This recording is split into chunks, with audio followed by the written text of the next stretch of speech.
Hey folks, welcome you all to a new session. This is CA Ganesh Bharadwaj.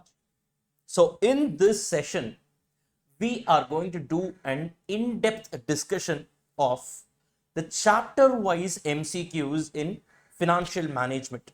So now, as you all know, financial management is for 50 marks, right? Out of this, 15 marks will be tested from MCQs and the balance 35 marks will get tested from the descriptive portion, that is numerical solving, right? So now in this particular session we are going to focus on the MCQ aspect.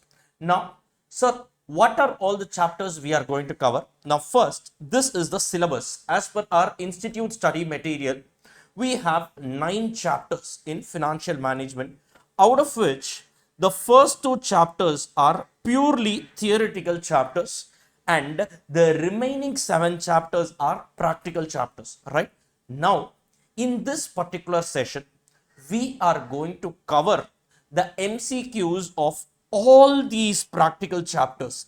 Each and every one of these 7 practical chapters, we are going to cover the MCQs. Now, when I say MCQs, it is not just, I will not just be reading the question and say this is the answer. No. So first I will read the question, give you some time to actually digest the facts and attempt it by yourself. And then I will do the answer, I will do the solution, and I'll tell you along with the explanation as to which one is the right answer. This is going to be the approach throughout each and every MCQs which is about to be discussed in this particular session. Number 1. Number 2, sir, how many MCQs will be covered? 100 plus MCQs we are going to cover. More than 100, right? Exact number I'm not sure, but more than 100 for sure, right? We are going to cover 100 MCQs. Perfect. Then are these going to be case study based MCQs? No, these are all standalone MCQs, concept based, right? Sir, then in that case, what about case study based MCQs? As on date, the compilation of case study based MCQs is very limited. Even in the institute study material, there is no case study based MCQs. There is one in mock test paper and in the latest RTP released that I will be doing separately. Now these are all standalone MCQs which will help you to tackle even the case study based MCQs. To that extent, I can give you an assurance, because whatever we are going to do right now is going to be 100% conceptual as always, right? No mugging up formulas, nothing. That is the commitment that I can give you right now. Perfect.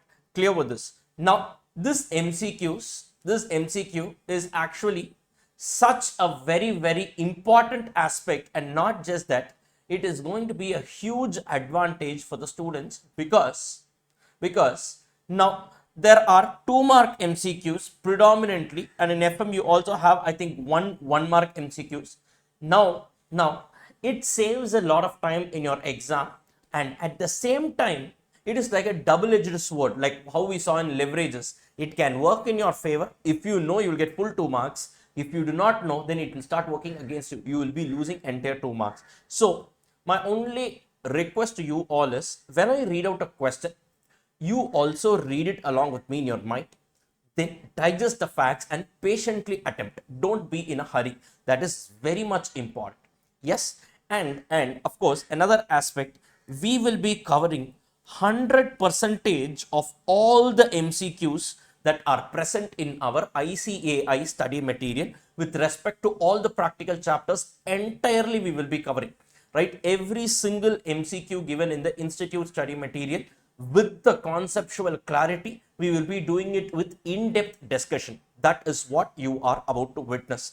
And all these MCQs were discussed as a part of our regular lectures. So our FM regular lectures, right, is for 100 hours. It is for 100 hours where we will be discussing all the concepts, all the numerical problems, and all the MCQs. Everything will be discussed. So now this MCQ discussion, chapter wise, I have taken it from the regular batch and I have compiled it into this particular video for the benefit of all the students, right? Because Some students might just be, they might not have attended my regular batch, but they are just left about 3 or 2 weeks away from the exam.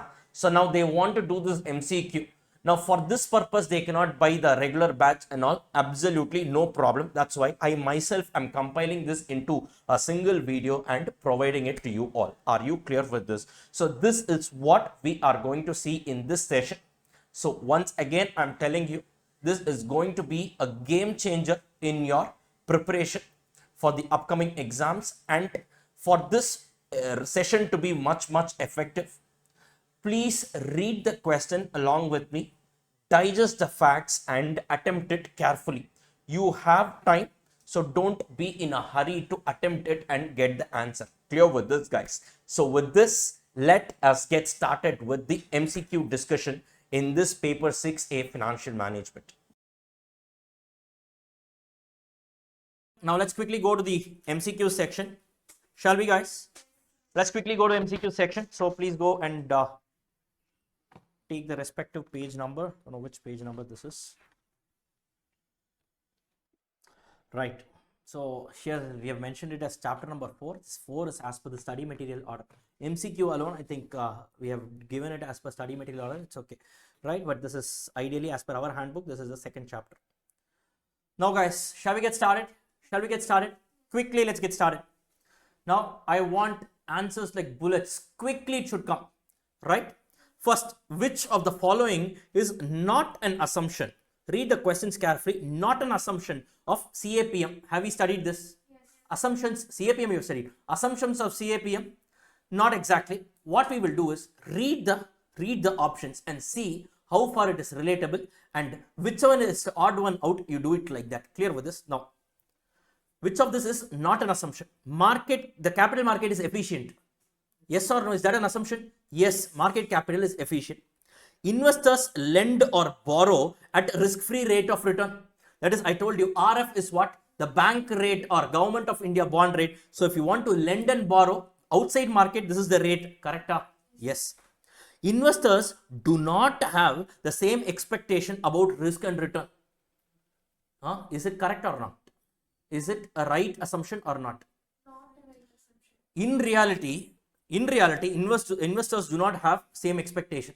But for calculations, we can't do. Mr. Ganesh's expectation of return is so much. Veera's expectation is so much. Bharati's expectation, we can't have something like that.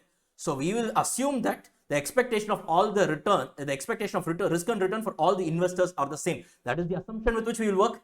Correct? So this is the odd one out in this particular question. Investor decisions are based on single time period. Yes, it is for a particular period only. This is the odd one out. Clear with this, guys? See, logically you can think and do it. CAPM, you know the formula, right? RF plus beta times RM minus RF. So with that knowledge, you can do it. This alone is what? Standing outside. Clear with this, guys? Next. Given RF is 5%, market return is 10%, cost of equity is 15%, value of beta. Quick. KE is equal to RF plus beta times RM minus RF. Guys, no steps and all here. So you scribble something and get the answer right. How much is it, guys? How long is it? Option, which option? C. C is the correct answer. Why is it taking so long for you? Guys, quickly do it in your calculator. No, so it's going to be 5% plus. What is beta? Oh, that's what we need to find out. Beta into RM minus RF. So 10 minus 5 is going to be 5%. So it goes the other side. 10% divided by 5% is equal to beta. Guys, correct? Yes, sir. Right? There's no big deal here. There's no rocket science. Right? You move this to the other side. It becomes how much? 15 minus 5, 10. Correct? So 10 is equal to 5% into beta. So beta is equal to 10% by 5%. Guys, clear? This is equal to 2. Guys, clear? Right? Don't take time for this, guys. It's very simple. And beyond, you should take less than 1 minute for MCQ sums, because there could be some complicated sums. You can spend more time on that. Clear with this? Right. Next. Okay, so I think this is dash. Dash may be defined as the cost of raising an additional rupee of capital. You don't need options. Marginal cost of capital. Yes, marginal cost of capital. Look at this. Weighted average cost of capital, simple average cost of capital, liquid cost of capital. The options they have given. the sake of giving. Obviously, don't expect questions like this and all. It is very easy. If it comes, well and good. I sincerely wish. All I'm asking you for is don't hope for it. If it comes, it's well and good. Which of the following cost of capital requires to adjust taxes? Which one, guys? Obviously, KD, retained earnings, preference shares, KE and all. No, it will not come. Guys, clear? Next, marginal cost of capital is the cost of additional revenue, additional funds, additional interest, none of the above. Huh? Additional revenue, huh? Additional funds, obviously. Guys, so அதே திருப்பி கேட்டிருக்காங்கல்ல, திருவள்ளுவர் என்ன கண்டுபிடிச்சார்? Flip the question. Thirukkural யாரு கண்டுபிடிச்சாங்க? அந்த மாதிரி இருக்கு. Right? They have asked, actually asked the same question only. Anyways, next, in order to calculate the WACC, weights may be based on market value, target value, book value, any of the above. Right? Obviously, market value and book value is there. Some target value they have given. So, which means definitely both should be there. So, it is going to be any of the above. Target value is basically, it's not market value, it's not book value, arrived value. Maybe some using experts, they can arrive at a targeted value and with that they can do it. But anyways, any one of the above. Clear with this. Next, firm's cost of capital is the average of all sources of finance, all borrowings, all share capital, all bonds and debentures. A, B, C, D. A, any other answer? A, unanimous. A, okay, fine. A, right? Next one, yes, A. Then, a company has a financial structure where equity is 70% of its total debt plus equity, meaning what? Hello? 70% of the total. 70% of the total. Be very careful. Debt plus equity is given, which means what? The KW, WE is given. Weight of equity is 70%. Its cost of equity is how much? 10%. Gross loan interest is 5%. Corporate tax is 30%. What is the company's WACC? What is the company's WACC? What is the company's WACC? Tell me now, why? You should not fear, even if you're getting it wrong, it's okay. Tell me what is the answer. You get what? Tell me now. D. Okay. Any other answer? Guys, quick. So, WACC is going to be what? KEWE plus KDWD. Correct? Correct, guys. K is how much? K is 10%. So, 10% into 0.7 plus KD is how much? 5% into 0.7. 1 minus T, no? Hello? Yes, 5% into 0.7. How much is it? 3.5. Right? It's going to be 3.5% into what? 0.3. So, how much is this? 7% plus... what is this? 1.05. 3.5 into 0.3, how much is it? 1.05%. So, this is going to be 8.05%. See, how much ever knowledge you have, equal amount of confidence you should have. Right? Either one, if you don't have, it's going to be a big issue. Confidence, what is the problem? Even in an interview question, it's okay. If you do not know something, you can still say, I do not know this, but let me give a try, and you can say that shows your positive attitude. Don't ever fear. What is the problem? At most, you're going to get a wrong answer. That's about it, and I'm going to correct it. What is the great thing here? Next, the cost of equity capital is all of the following except the minimum rate at which the firm should earn on the equity financed part of an investment, a return on equity financed portion of an investment that is at worst level leaves the market price of the stock unchanged, by far the most difficult component to estimate, generally lower than the before tax cost of debt. 4 options, which is wrong about K. Which is wrong about K? D. Okay, D. Okay. Any other answer? Guys, quick guys. Come on. We should close. D. Why D? You tell me why D. Why is it D? Because debt has a tax. So? Equity doesn't have. Yes. Perfect. Look, guys, always remember in the chapter after this, capital structure decisions will be seen. Look, as compared to KD and KE, always remember KD will be lesser than KE. Why? Because KD has what? The tax shield which KE does not have. Are you clear with this? But look at this, guys. Hello, madam. Look at this. What have they asked?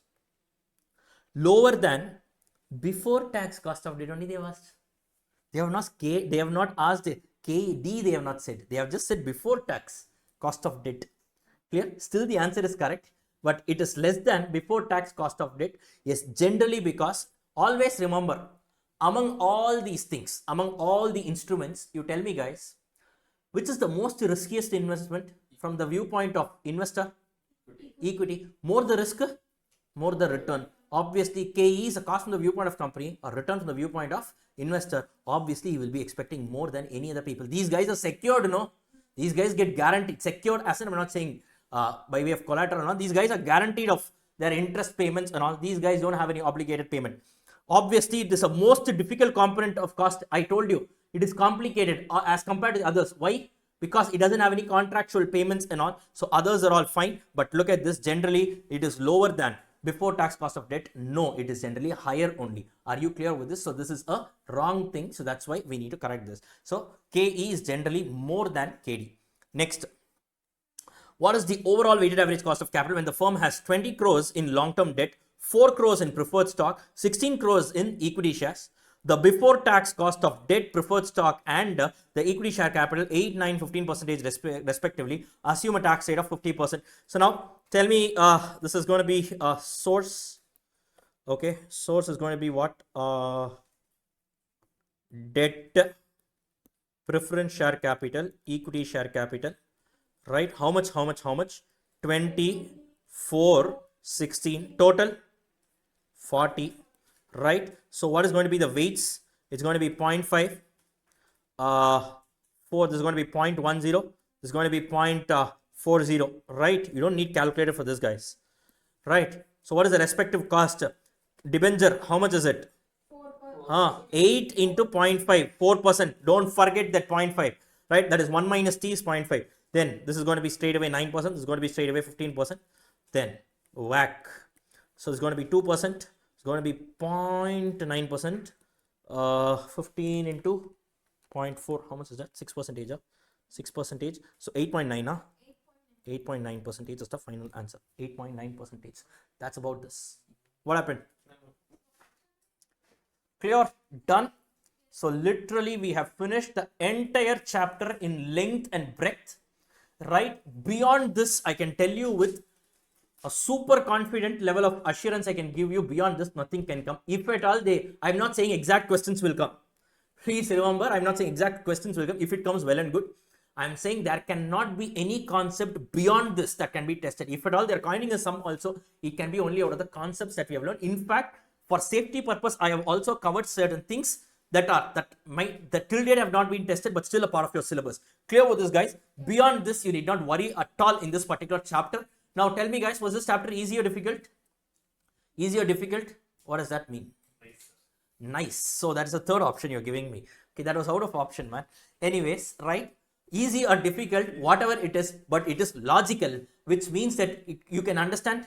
If you understand something, it becomes easy. That's about it. Clear? So always remember, whatever we've learned in this chapter, please don't try to mug up the formula. Did I ask you to mug up even a single formula? No. One formula, did I ask you to mug up? Now what you do is take it as a homework. I'm telling you, take it as a homework. Go home, and what you do is, even the online folks, what you do is, this chapter we have completed, cost of capital. Do one quick revision. Okay, do one quick revision. All the formulas, you see, formula is important. You need to write the formula. I'm just saying you don't mug up the formula. That's all. Can you write every single formula by yourself? Yes, do it. That is first KD, redeemable, irredeemable. So in case of redeemable, so irredeemable, there's only one thing. Redeemable, two options, right? Formula approach or approximation method and IRR method. Everything like that, you sequentially, neatly write it down. If possible, what you do is, you can do it on a chart or something like that and stick it somewhere visibly in such a way that every day you will be looking at it. Now guys, I'm not kidding this. Every day, stick it in a place where you can every day have a look at it. Clear? Because it will be like somewhere in your room or somewhere, so that, because today it will be easy for you, and at this point of time, if you immediately write this down, it won't even take half an hour, right? Make use of this.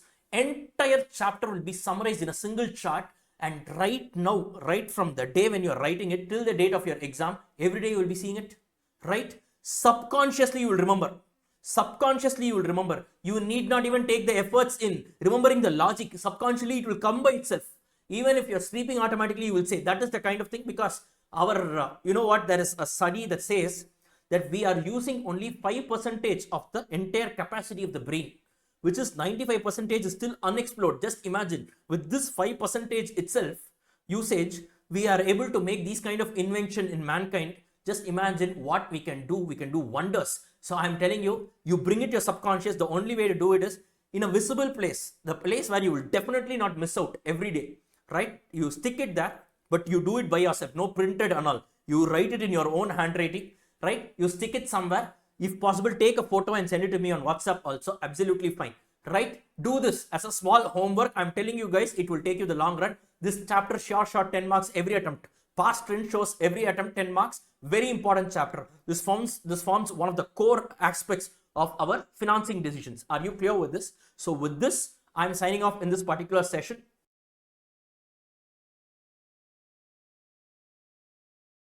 Right? Come on guys, I want you all to be participative and let's make it fast. Let's make it fast. Right? In exam, all these MCQs can give you a lot of marks. 30% of every paper is now MCQ based only. So first, given fixed cost how much? 20 lakhs. Sales is going to be 1 lakh. PV ratio is 40%. Calculate the operating leverage. OL, operating leverage. Operating leverage, how much is it? How much is it? Why are you taking so much time? It's 2.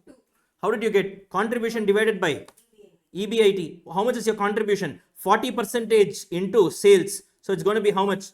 40,000, correct? Divided by EBIT. How much is it? So 40,000 minus 20,000, correct? Contribution minus fixed cost gives you your EBIT, correct? It's going to be 20,000. So 40 by 20 gives you how much? 2. Guys, are you clear with this? Any problem? Any problem? Guys, done? Done. Shall we proceed forward? Done. Next. If EBIT is 15 lakhs, interest is 2.5 lakhs, the corporate tax is 40%, calculate the financial leverage. How much, guys? Option B. Option B.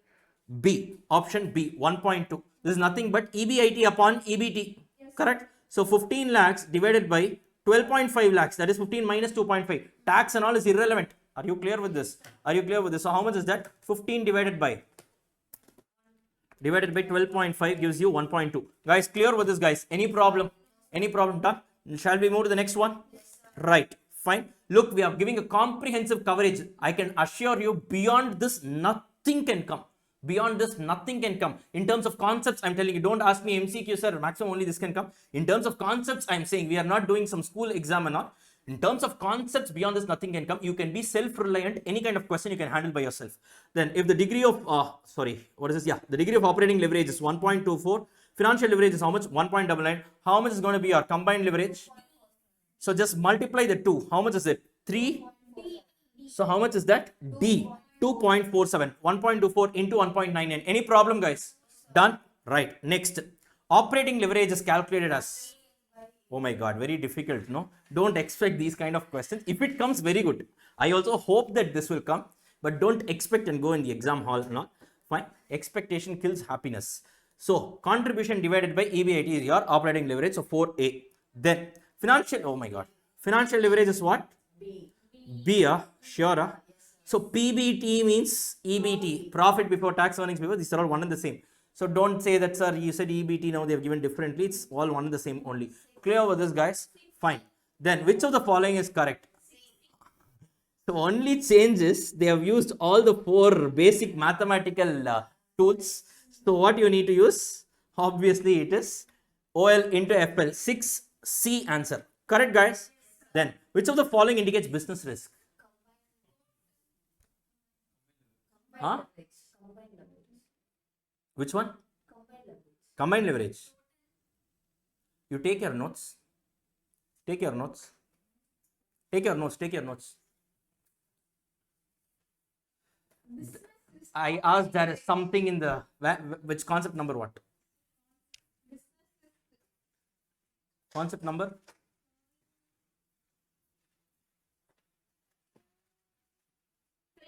Concept number 3, yeah. Concept number 3. Read it, please. What did I say? Business risk means the risk associated with the operations of the entity. Financial risk means your risk with respect to your sources of funding. Correct? Overall risk means everything included. So operating risk only is business risk. Are you clear with this? Are you clear with this? Don't make a mistake. You might think that business risk means overall. No, overall risk is separate. So business risk, financial risk are two different things. So combine the two, you get overall risk. Clear with this, guys? Clear with this? Fine. So look how they are giving the options and all. Operating leverage, financial leverage, combined leverage. They have introduced one word, total leverage also. Fine. So anyways, fine. This is the thing. Operating leverage. I know you will be tempted to put combined leverage. Guys, please make it very clear. Fine. Then degree of combined leverage is a fraction of what? C percentage. First, combined leverage, relationship between what and what? Sales and EPS.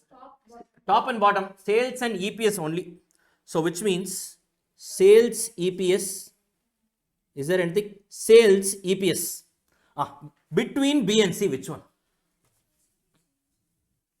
Percentage change in EPS.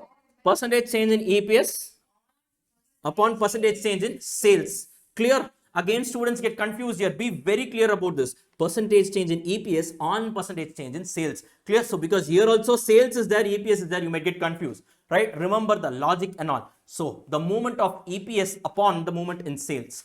Clear with this, guys? Let's move to the next one. From the following information, calculate the combined leverage. Sales 20 lakhs, variable cost ratio is 40%, fixed cost is 10 lakhs, borrowings is 10 lakhs at the rate of 8%. So calculate the combined leverage.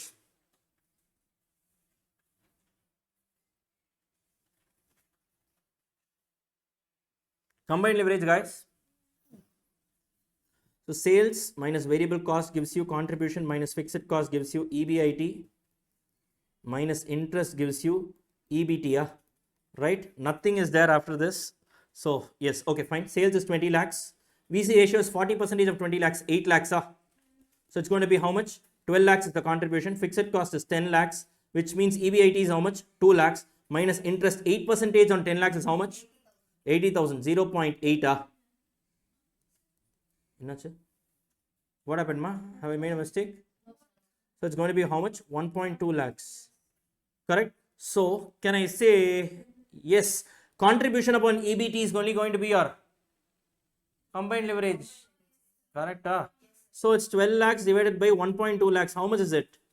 10 times. 10 times. Option A. Guys, any problem here? Wait, what happened? You guys didn't answer? You thought you should calculate operating leverage, financial leverage and multiply the two. That way also you'll get the same answer only. Done? Done, Veera? Yes, done? Fine. Let's move to the next one, shall we? Right. Operating leverage is a function of which of the two factors? Operating leverage is a function of which of the two factors? Variable contribution margin. Why? Simple, guys. See, if you don't know something, what you can do is go by elimination method. Fine. Now you tell me, operating leverage is basically what? So contribution upon EBIT, right? Or in other words, it is a relationship between your EBIT and sales. Correct? Will purchase come? No. Nowhere. Variable cost, does it come anywhere? No. Semi-variable cost, does it come anywhere? No.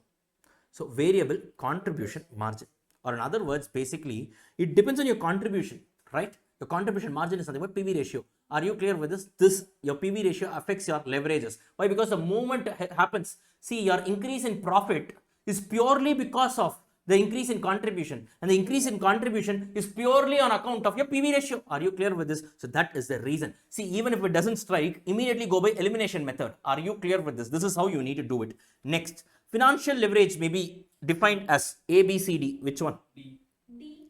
Which one, guys? D. Use of funds with a fixed cost in order to increase the earnings before interest and taxes. Yes? Correct?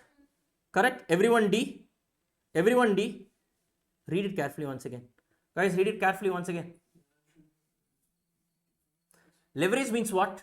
Financial leverage is basically use of fixed financial cost. Fine. Agreed. For what?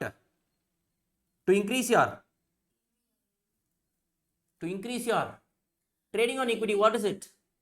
I told you guys, trading on equity. We just did in the previous session. EPS. To give whom more? EP. Equity shareholders, their return on equity will increase or their EPS will increase. By the way, guys, how will your EBIT, operating profit, how will it be affected because of your financing decisions? This is your operating profit, costing area. Are you clear with this? See, don't make this mistake. Don't make this mistake. Patiently read it. 1 mark questions and all, you have some time. Patiently read it. It will confuse. Only because it is meant to be confused, they are asking. Institute and all, simply they will not give MCQs. The standard will be high. So patiently recall this. Now are you able to understand what level of conceptual knowledge you need to have to crack these kind of questions? Trading on equity concepts. Why am I doing it? Whatever leverage I'm doing is for the benefit of whom? Equity shareholder. If you want to present it in amount, it's going to be by way of EPS. If you want to call it in percentage, it's going to be called as return on equity. Are you clear with this? So as a whole, who is going to benefit? These guys, equity shareholders. Clear with this, guys? Fine. Then margin of safety is 0.25 and there is 8% increase in the output. Then EBIT will be how much?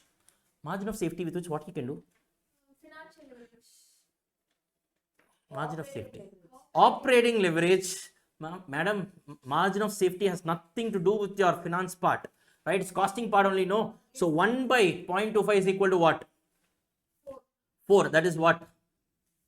Operating leverage. So operating leverage is 4. Correct? Operating leverage is 4. Operating leverage is nothing but percentage change in EBIT. Correct? Divided by percentage change in sales. They are saying sales will increase by how much? 8%. So percentage increase in EBIT will be how much? 4 into 8%, 32%. Correct, guys? So 12, the answer is B. Correct. 32%, guys. Correct. So first thing you need to do, you need to know is the relationship between margin of safety and operating leverage. Sir, 1 by margin of safety is leverage, but what leverage only I don't know. Then also it's gone. So it is operating leverage. So once you get that, you need to equate the two. Guys, now are you able to understand and realize the power of conceptual learning? See, just by these words and all, you will not understand if you mug up the formulas. The standard of testing is now kept very high. So you need to definitely know the concept behind every single thing. In fact, the concept, the logic behind the formulas, the reason why I'm explaining is the reason is only this. Are you clear with this, guys? Fine. The next one. The degree of financial leverage is 3. And there is 15% increase in EPS, then EBIT will be how much? So then EBIT change they are asking. Financial leverage is what? Change in EPS upon change in EBIT. Change in EPS is how much? 15% divided by change in EBIT. I need to calculate the change in EBIT, which is nothing but 15 divided by 3%. How much is that? 5%. So this will increase by 5%. Guys, correct? Right, guys? Right, guys? Are you clear with this? So percentage change in EBIT will be 15% divided by 3, which is going to be how much? 5%. Guys, correct? Correct. Then when EBIT is much higher than the financial break-even point, then the degree of financial leverage will be slightly no. What is this? What is this? They are asking. Financial break-even. Break-even point means what? Forget financial. Break-even point means what? Where your contribution is just enough to, just sufficient to recover your fixed cost. Or in other words, can I say your EBIT is 0? Correct? EBIT is 0. Financial break-even point is a point where your EBT is 0. Why EBT is 0? If your EBT is 0, well, tax will be there? No. Which means your EAT will also be 0. Guys, are you clear with this? Are you clear with this? Right? Assume there is no preference and all. Basically, you will get 0 EPS only. Are you clear with this? Are you clear with this? So now what they are saying is, when the EBIT is much higher than the financial break-even point. Now tell me, when will EBT exactly be equal to 0? EBT is nothing but EBIT minus interest. Correct? So when I am earning EBIT, that is exactly equal to my interest. Correct? My EBT will be 0. So at financial break-even point, technically speaking, what will happen? I am earning an EBIT that is just recovering my interest cost. Now what they are saying? Now, if EBIT is much higher than the financial break-even point, then the degree of financial leverage will be more than 1, equal to 1, less than 1. All these alternatives they are giving. Financial leverage, what is the formula? EBIT divided by EBT. Correct? EBIT divided by EBT. Correct, guys? So what is the situation they are giving? If EBIT is more than the financial break-even point, meaning what? If it is more than your amount that you can recover by of interest and all that. So obviously what will happen? Let us say the scenario is EBIT is 100, interest let us say is 10 rupees. Okay, let us say interest is 30 rupees also. No problem. This will be how much? 70. So always in this case, can I say my EBIT will be more than my EBT, or in other words, my numerator will be more than my denominator. So always in this case, it will be more than 1. As simple as that. Clear with this, guys? Are you clear with this? But the concept of financial break-even point is there in the next chapter. We will be seeing that. But for the time being, this is enough. Clear with this, guys? So financial break-even point means what? EBIT is sufficient enough to recover your, not interest, technically speaking, your fixed financial cost. That is interest and preference dividend. But that preference dividend pre-tax and all you need to convert. We will be doing it. Don't worry. Next chapter we will be doing it. Indifference point, break-even point, even is there in your financial management as well. Clear with this, guys? Done? Are you able to understand the logic here? Are you able to understand the logic here? Guys, this logic is very important. Don't mug up, never works out. Then a firm with a high operating leverage will have what? Excellent question. Excellent question. Mark this as important. Excellent. This requires some costing knowledge. Fine. A firm with high operating leverage will have the following. Now, if I were you, what I will do is, first I will try elimination. High operating leverage means risk is high, no? Yes, sir. Yes, sir. So Option B is what? Low risk. Definitely it is not option B. And definitely it is not option D, because option D they are saying all of the above. It is either option A or option C. What will it be? Think, think, think. You can get it. Think. It will be first one, sir. Because break-even point is where you would have A firm with high operating leverage. A firm with high operating leverage. Firm with high operating leverage. What will happen here? to break even. Okay. Okay. Why do you say so? Because there is a high risk, sir. So Now, guys, 1 minute. When my operating leverage is more, why does operating leverage arise? Because of the presence of fixed cost. Correct? So, can I say if my operating leverage is more, can I say it is because my fixed cost is more? yes, sir. Correct? Now, when my fixed cost is more, now it will take more time for me to recover my fixed cost, or in other words, my break-even point will be more. Break-even point being more is not good for the company. It takes more time for me to recover. So obviously the answer is higher break-even point. Clear with this? Look how beautifully they have linked finance and costing. Leverage this concept with your concept of break-even point. Beautifully done. Beautifully done. Clear with this, guys? Are you clear with this? Fine. So it has a higher break-even point. Are you clear with this? When you have a higher break-even point, you will have a low margin of safety. Because total sales minus break-even point, the balancing figure is only margin of safety. So these two can never be together. Are you clear with this? Are you clear with this? You eliminate and you practically think you will get it. Guys, clear with this? This is the logic. More the operating leverage means more the fixed cost. More the fixed cost means it will take more time for me to recover my entire fixed cost and make my EBIT zero. So obviously higher break-even point. Clear with this, guys? Excellent. Very good line of thinking. Then I'm happy that you guys got it. Next, when sales are at break-even, degree of operating leverage will be infinite. Why? EBIT is 0. So contribution by EBIT is 0. This is what I told you, right? I told you that. Fine. Infinite. Are you clear with this? 1 mark, you can just get it just like that. That's all. This is the power of conceptual learning, guys. Always remember, whatever you study, learn it conceptually. Even if it is a subject that you don't like, it's okay. Learn it conceptually.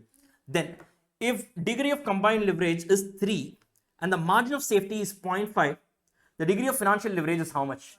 Now, margin of safety is given. So 1 by margin of safety as a percentage is going to be what? Operating leverage. So 1 by 0.5 is going to be 2. So combined leverage is equal to 3 is equal to 2 into financial leverage. So financial leverage is equal to 3 by 2. How much is that? 1.5. So the 17th question, the answer is what? D. All the solutions are given here. Are you clear with this, guys? As simple as that. As simple as that. Guys, please make sure that you revise it immediately. Immediately you revise it. Fine. Today itself, you just revise it and please do that homework. Homework sums you need to do. So what all you need to do? The questions for practice, guys, 1 minute. Questions for practice you need to do 5 questions, huh? 5 questions. All study material question. Easy sums only. We have discussed it. Then what you need to do? from that practice manual, or you can take from the RTP. Last 5 RTP exam last 5 RTP questions, last 5 RTP questions, last 5 exam questions, at least 5. Clear? So in our practice manual, it's actually 10 questions, 10 past 10 RTPs and past 10 exam questions are there. But yes, at least last 5 RTPs and last 5 exam questions, you definitely do it in this particular chapter. And then what you need to do, finally, that formula sheet I told you, that formula, logically think and write it. You put it in your own handwriting and stick it in a place in your study room or wherever it is that you will be regularly visiting, right? It should be regularly visible in your eyes. Clear with this, guys? So regularly visible means you should only stick it on your phone, no? Okay, right? But yes, jokes apart, but please do it, guys. And if possible, once you stick it, send the photo of that, whatever it is. I should know that you have stuck that in your room. Fine, please do it. I'm saying all these things because at least then you will know that yes, I'm responsible or I'm answerable to someone. Please do it, guys. It might sound silly, but please, you send that photo or send it to me on WhatsApp also. Clear with this? You guys have you guys have my number, so you can send it to me on WhatsApp as well. Please do it after every chapter. Keep it as a tracker. Fine. Even the recorded students, I'm telling you, please do it. Everyone, please do it. Right? Clear with this, guys? So with this, we have completed this chapter as well, called as leverages. Right? So as of now, where do we stand? So this is where we stand as of now. One sec. Right, so we have 10 chapters as per our handbook. As per study material, we have only 9. Fine, so 10 chapters we have because the time value of money I have included. Out of this, I told you, up to this first 8 chapters are only practical chapters, right? The last 2 are theory chapters only. Multiple choice question parallelly we are doing. So as of now, we have completed chapter 1, time value of money, chapter 2, cost of capital, and chapter 3, leverages. Clear with this, guys? So we just have 5 more chapters left in terms of the concept, that is practical chapters, and then we have some 2 chapters with respect to our theory as well, pure theory. I will be taking that also, don't worry about it. Parallelly, MCQs we are covering then and there. Clear with this, guys? Clear with this? And especially in this leverage chapter, the last sum that we did, so mark it as important. I asked you to mark it as Navya Limited, some very good sum. Today you might do, but you don't even know. You might not even know that it's a leverage question. Clear with this? Excellently drafted. Very good sum. Risk and return trade-off.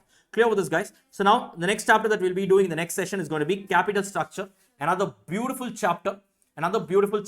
So with this, predominantly 3 chapters revolving around your financing decisions will be over. 3 chapters revolving around your financing decisions will be over. Then we'll move to the other objectives and all, and we will complete it. Clear with this, guys? We will go in the same pace. You need not have to worry about it. But make sure that parallelly you are preparing along with me. Clear? Once the lecture gets over, revise it then and there. If you postpone it, absolutely it is not possible. Guys, in my opinion, CA is a self-study course. Sir, then why am I sitting for a lecture? Instead of you figuring it out, sir, can't I figure it out? You can definitely figure out things by yourself. It will take a lot of time. Instead, if there is a person like a faculty, they can share their experience, whatever knowledge they have, they can share it with you. The time that you take will be less, and the quality with which you learn will also be more. As simple as that. So that time, what you need to do, you should make use of that for practice. Clear with this? Without practice, just by sitting in the class and all, no one can clear. If that is the case, then instead of you, I can only go and write the exam, no? So it doesn't work. You need to work for yourself. So please go and do all the homework that I've given you. Even if you feel it is so small or so silly, like sticking the chart on the wall and all, it's okay, guys. Please do it. I told you, when you are learning, get into the child mode. Fine, because as a child, you can observe a lot of things and you can retain it for a lifetime. Clear with it, guys? Clear with this, guys? So with this, I'm concluding this particular session. I will see you all in the next one. So thank you all so much and have a great day ahead.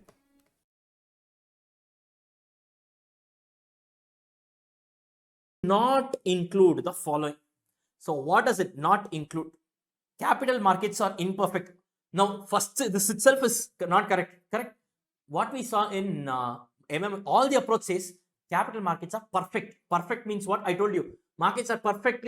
What do you call this? Perfectly competitive market. I told you, tomato, whether you buy it in one particular market or the other market, the price has to be same. If it is not the same, then ideally there is an arbitrage possibility. That arbitrage possibility is also a unique case. Again, the market will correct itself. So generally, market will be perfect. So this itself is the answer. Clear with this? Markets are imperfect. Obviously not. Are you clear with this, guys? Are you clear with this? Investors have homogeneous expectation. That is, all the investors have same expectation. All firms can be classified the same risk. Dividend payout is 100%. No corporate tax. All these things are the assumptions that we've already seen. Correct? So capital markets are imperfect. Guys, this chapter alone, some assumptions they are testing. So please, you need to work on the MCQs also. Clear with this? Then, which of the following is irrelevant for optimal capital structure? For optimal capital structure. Now, logically, they have given capital structure means what, guys? Equity share, yes, preference share, or debentures, and all this. Correct? Now, basically, guys, when you are raising money from different sources of finance, now remember one thing. Will you be bothered about the control? Will you be bothered about the control? Yes, control means what? See, if I raise that, if I want 100 rupees, if I raise this entire 100 rupees from equity mode, which means all the 100 rupees worth of investors will exercise control in my company, voting rights. Correct? So control is something that is relevant for my capital structure decision. Yes. Liquidity means what? Whether I have ready cash or not. It is also relevant. Why? Only if I have ready cash, every year I can pay interest, or every year I can pay preference dividend and all these things. Correct? I can meet the expectation. This is also relevant. Flexibility means what? Whenever I want the funds, I can actually go for it. Like immediately if I want to go for it, so will I be able to get the money from the market? This is also important. Solvency, if you see, solvency is important from the perspective of the lender, right? Solvency is definitely important, but from the perspective of lender. The lender is only bothered about solvency, right? Now, have you seen that movie Boss and Bhaskaran? Right there, he will say, no, loan கொடுக்கிறதுக்கு loan கடன் வாங்குறதுக்கு இவ்வளவு தூரம் நடக்கிறவன் திரும்ப விட அவன் திரும்ப வாங்குறதுக்கு எவ்வளவு நடப்பான்னு பார்த்துக்கலாம். So basically, the solvency is an aspect that will be seen only from the viewpoint of the person who is putting the money in the company. So based on that only, they have said solvency is an irrelevant thing for optimal capital structures. Because when we are doing capital structure, we never talk about solvency. Basically, the solvency is what? Interest coverage ratio. Correct? We talk about all these coverage ratios and all, right? So we're not talking about solvency. We never talked about that. That is always done from the perspective of person who is putting the money. Clear about this? I'm going to borrow. Why should I look at my solvency? For me, flexibility, liquidity, control. This is what I'm bothered about. Are you clear with this? Fine, guys. Done. Look, without knowing this, you might not. Exam, suddenly this comes, you might not get this right. That's why I'm saying it's important.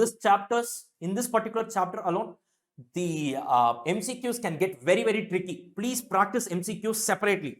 Then, financial structure refers to all financial sources, short term, long term, none of these. All financial resources. Why? Not long term. Short term is also included. I told you, no, when you have short term debt and all, you should not consider.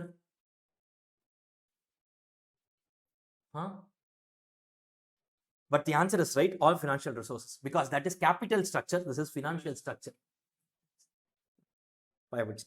Technology. Okay, right. Okay, so this is financial structure. Watch out, guys. That's why I'm saying this chapter MCQs, they can do anything. If you are prepared for it, you will be super happy when you are doing this in the exam, right? If not, it will be difficult. That's why I'm saying. Next. EBIT, EPS, indifference analysis chart is used for what? A, B, C, D. You read and tell me.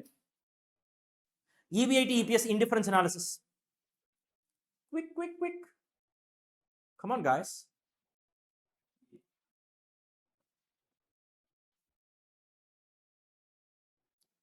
EBIT, EPS, indifference analysis. So when you do, guys, when you do this EBIT, EPS, indifference analysis, you find out the point of EBIT at which my EPS for two alternatives is same. Guys, correct? Yes. So if the expected EBIT is less than this, you will go for that alternative that has a lower fixed financial cost. If it is higher than EBIT, then you will go for that alternative that has a higher fixed financial cost.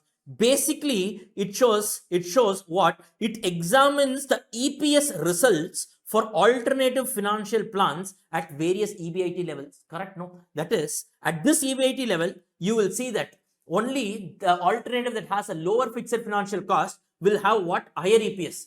Always remember, in this case, the alternative that has a higher fixed financial cost will only have a higher EPS. Basically, it is a comparison between EPS and EBIT. For different EBIT levels, what will be the EPS? That is the analysis, no, guys? Guys, are you clear with this? Fine. See, you can just negate all these things. Evaluation of effects of business risk. Are we talking about business risk? No. Determining the impact of change on sales on EBIT. Is it sales on EBIT? Sales and EBIT is what? What is it? Operating leverage, no? Operating leverage, that is about business risk, nowhere related to this chapter. Then showing the changes in EPS quality over time. What is this quality? If at all there can something come, it can only be through these two, right? And they have clearly given it's EBIT, EPS. So basically it is between EBIT and EPS only. Are you clear with this? As simple as that. Have some smartness, guys. Have some smartness, right? That's about it. That's all we need. Then the term capital structure means what? The term capital structure means what?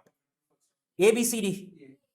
Absolutely A. Long-term debt, preferred stock, equity shares. Financial structure means all financial resources. Capital structure means only long-term sources. See, right? Next. Yes. Now, this is again another one.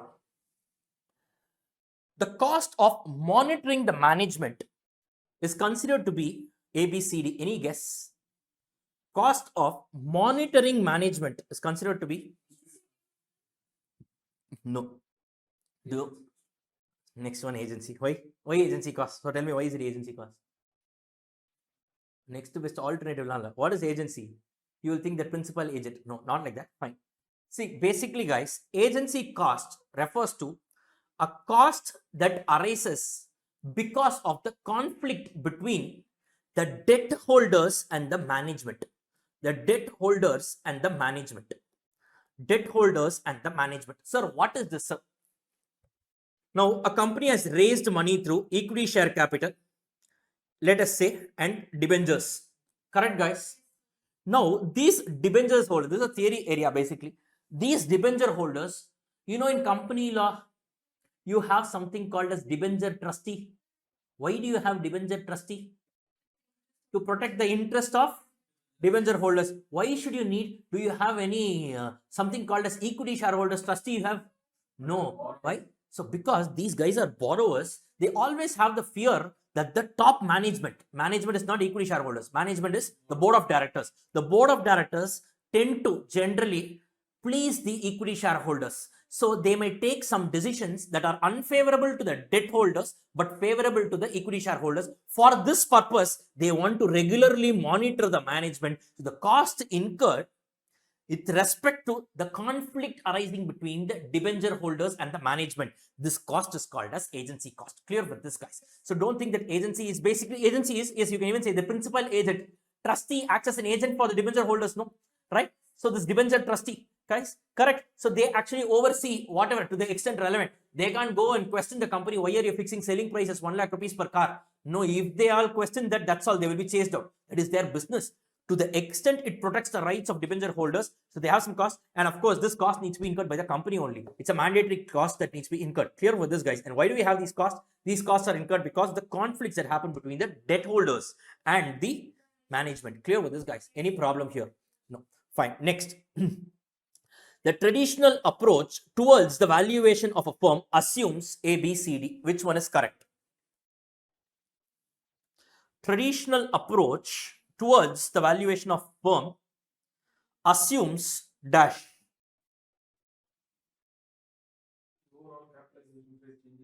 Overall capitalization change, overall capitalization rate changes in financial leverage. They are not asking, read the question carefully, they are not asking which one of the following is true under traditional approach towards the valuation of firm says what? So the correct answer is there is an optimum capital structure.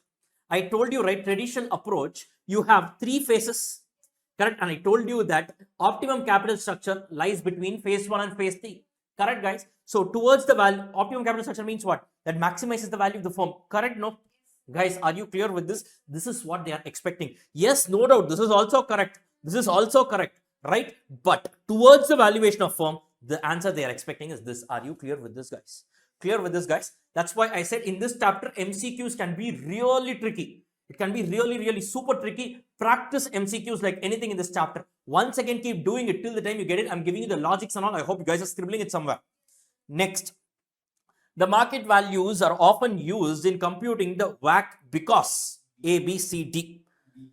D what? D. It's a very common mistake.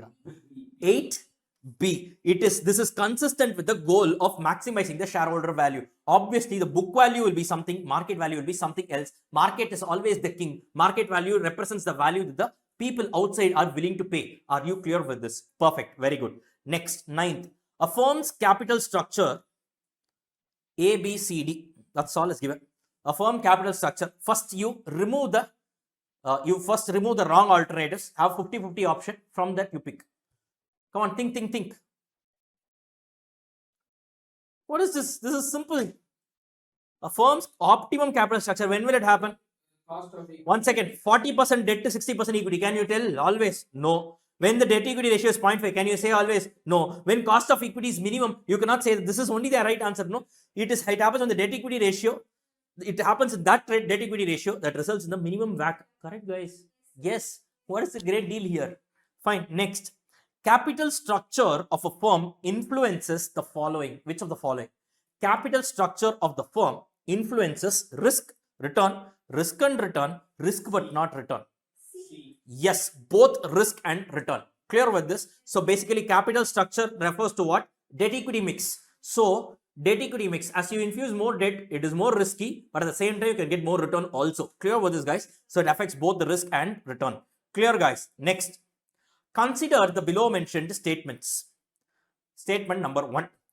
A company is considered to be overcapitalized when its actual capitalization is lower than the proper capitalization as warranted by the earning capacity. Number 2. Both overcapitalization and undercapitalization are detrimental to the interest of the society. Which one is true? 1, 2, 1 not 2, 2 not 1, 1 and 2, rendume thappu. So you give all the permutation combination, but first you read these two, guys. Tell me what you understand out of this.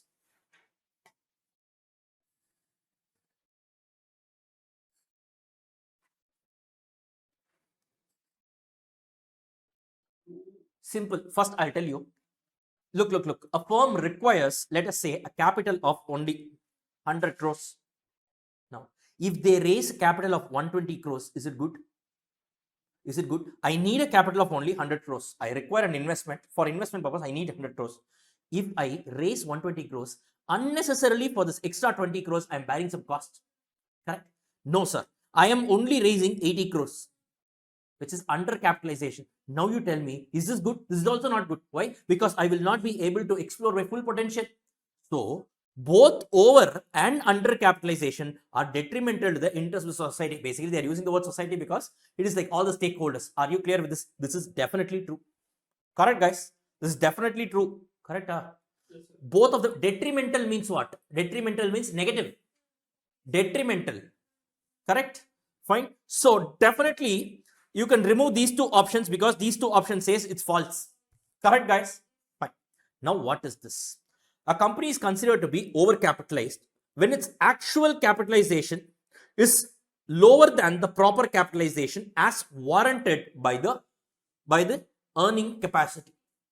Now, what they are saying here is, look, a company is considered to be overcapitalized when its actual capitalization is lower than the proper capitalization as warranted. Simple. Now, value of firm. If my value of firm is high, it means that my KO will be less. Correct? If my value of firm is less, it means what? KO will be what? KO will be what, guys? High. Correct? So, a company is considered to be overcapitalized when its actual capitalization is lower than the desired capitalization. Correct, guys? Correct? No. How do you say it's correct? How do you say it's correct? They are saying, look at this. This has nothing to do with VF and KO. Look what they are saying here. As a company is supposed to be overcapitalized. Basically, this has nothing to do with your KO or not. Look, what you need to do is, I need 100 crores. Correct? So, a company is considered to be overcapitalized when its actual capitalization is lower than the proper capitalization. I need 100 crores. correct? But I have raised only 80 crores. It is under or over? Under capitalization, but they are saying this is called as over capitalization. Is it right?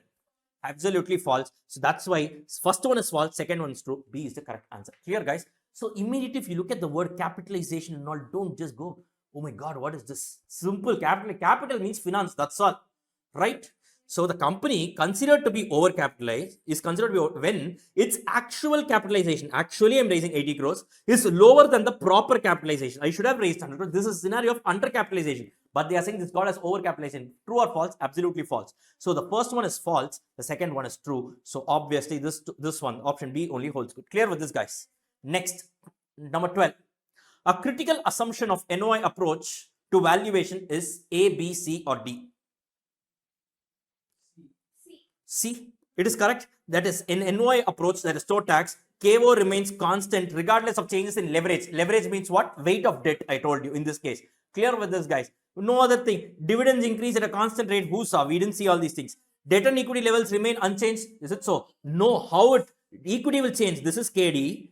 This is KO. KE will keep on increasing linearly. So this is false. This is also false. That interest expense and taxes are included in the calculation. Taxes are not at all there in NOI approach. This is also wrong. Obviously, by this way also you can arrive at C. Clear with this, guys? Fine, you can cross verify your answer. The last one. Which of the following steps may be adopted to avoid the negative consequences of over capitalization?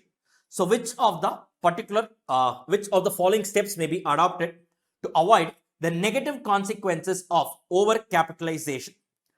So now what happens, guys? Look, I need only 100 crores, correct? Just think like this. I have raised how much? 120 crores, correct, guys? Now it means what has happened? I have raised unnecessarily some extra money. I have raised unnecessarily extra money that has a cost, guys. That has a cost along with this. So now, how do I at least try to? There are some negative consequences. Unnecessarily, I'm paying some cost for this. So what are the steps that can be adopted to avoid the negative consequences that arise because of overcapitalization? The D is the right answer. That is reduction in the claims of debenture holders and creditors. So basically what you can do is, at least at this point, you can just make sure that they are not withdrawing back their money or they are not unnecessarily claiming more interest. Are you clear with this? That is the best you can do. Anyways, you have raised extra money. That itself is a waste cost for me because I don't need it. Clear? So the best you can do is only this. Are you clear with this, guys? See, in this chapter, MCQs are deliberately made tricky. Clear, guys? So this chapter is completely, it has to be done in a very strategic way. So we have covered end to end. So we have covered 25 some classroom problems, 8 questions for practice, and then 13 MCQs. Beyond this, it's completely a comprehensive coverage. Beyond this, I don't feel, if at all something comes, it can be only out of the concepts that we have covered till now. Clear with this, guys? Fine. So now, guys, 1 minute. So let's go to the scoreboard. So we have finished what? Capital structure decisions. The first 4 chapters are done. And out of this, chapter 2, 3, and 4 put together are covering what? They are covering the financing decisions chapter, right? So this is about it. So in the next class, we will be starting with another important chapter called as investment decisions. Clear with this, guys? So with this, we come to the end of this particular session. Please revise till whatever we have covered till now. I will see you all in the next one. So thank you all so much.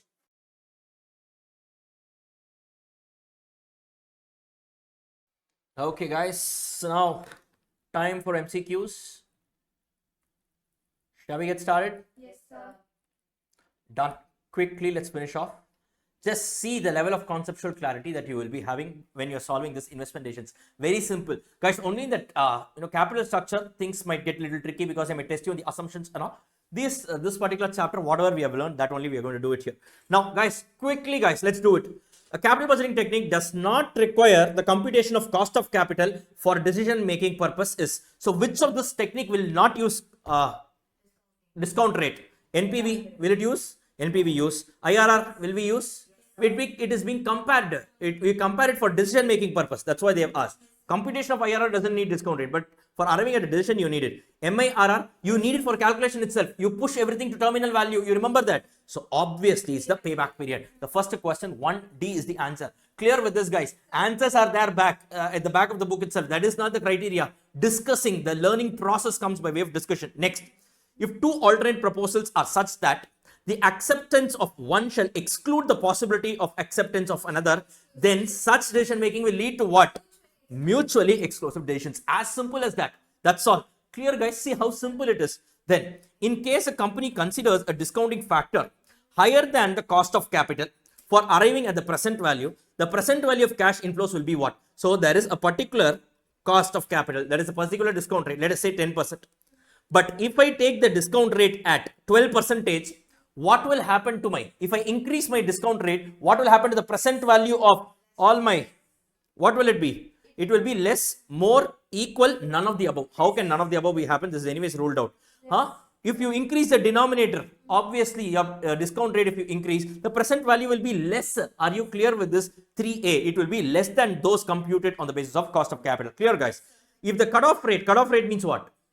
KO, discount rate, weighted average cost of capital, whatever it is, required, minimum required rate of return. So if the cutoff rate of a project is greater than IRR, what should you do? Accept, no? Reject. Accept, reject. Confident?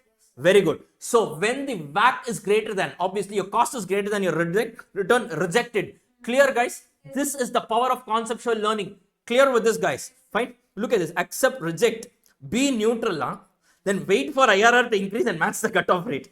See how all they are giving. I don't know. Some people might even get confused with this. Oh, something like this could also be there. Nothing of that sort. You are taking a decision today. That's all. Clear, guys? Then, while evaluating capital investment projects, time value of money is used in which of the following techniques? NPV. Okay. Payback, ARR. These two are traditional approaches. Only in the NPV. Then IRR would favor the proposals which have. We just did. Heavy cash flows in the initial stages. Guys, are you clear with this? Look, all these things we have learned it, right? Why is the reason? What is the reasoning for that? What is the reason for that?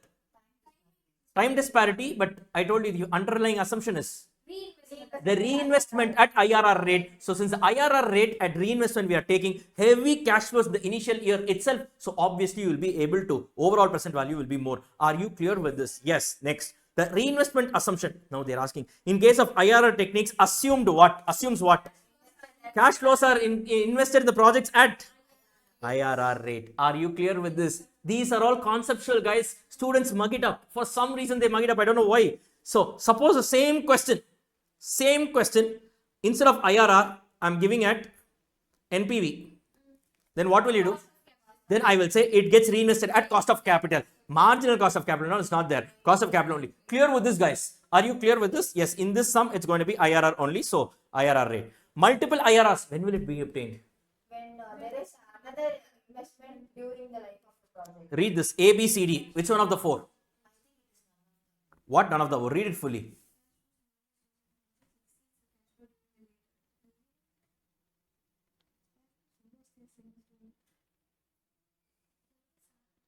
What? Okay, when will IRR be? When will we have multiple IRR? Initially there is an outflow, sir. Suddenly after few years again there will be an outflow. There is an inflow initially, then followed by a series of outflow and suddenly one more inflow, or you can say otherwise also. Initial outflow, then 2 years I will have inflow, then third year I will have an outflow, and again I will be having inflows and all. Basically this is nothing but cash flows reverse their signs. Signs mean what? Positive, negative. When the cash flows reverse their signs, a negative, once again in between positive I get a negative. Clear with this, guys? Know it like this. Are you clear with this? That is what they are saying. You are telling conceptually, they are putting it in simple English. That's all. Clear. Next, depreciation is included as a cost in which of the following techniques? AR. Depreciation is included as a cost in which of the following techniques? Good. ARR. Why? Because this is the only case where we use profits for our computation. In all other cases, depreciation means depreciation is subtracted and added back. The tax shield on depreciation anyways comes in. So anyways here we are not considering depreciation, but for accounting rate of return, depreciation is also considered. That's why I said it is not a very good method. It is not a financial rate of return. It's an accounting rate of return. Clear with this, guys? Next. Now some small questions they have given. Management is considering a 1 lakh rupee investment in a project with a 5-year life and no residual value, right? If the total income of the project is expected to be 60,000 rupees and the recognition is given to the effect of straight line method of depreciation on the investment, the average rate of return is how much?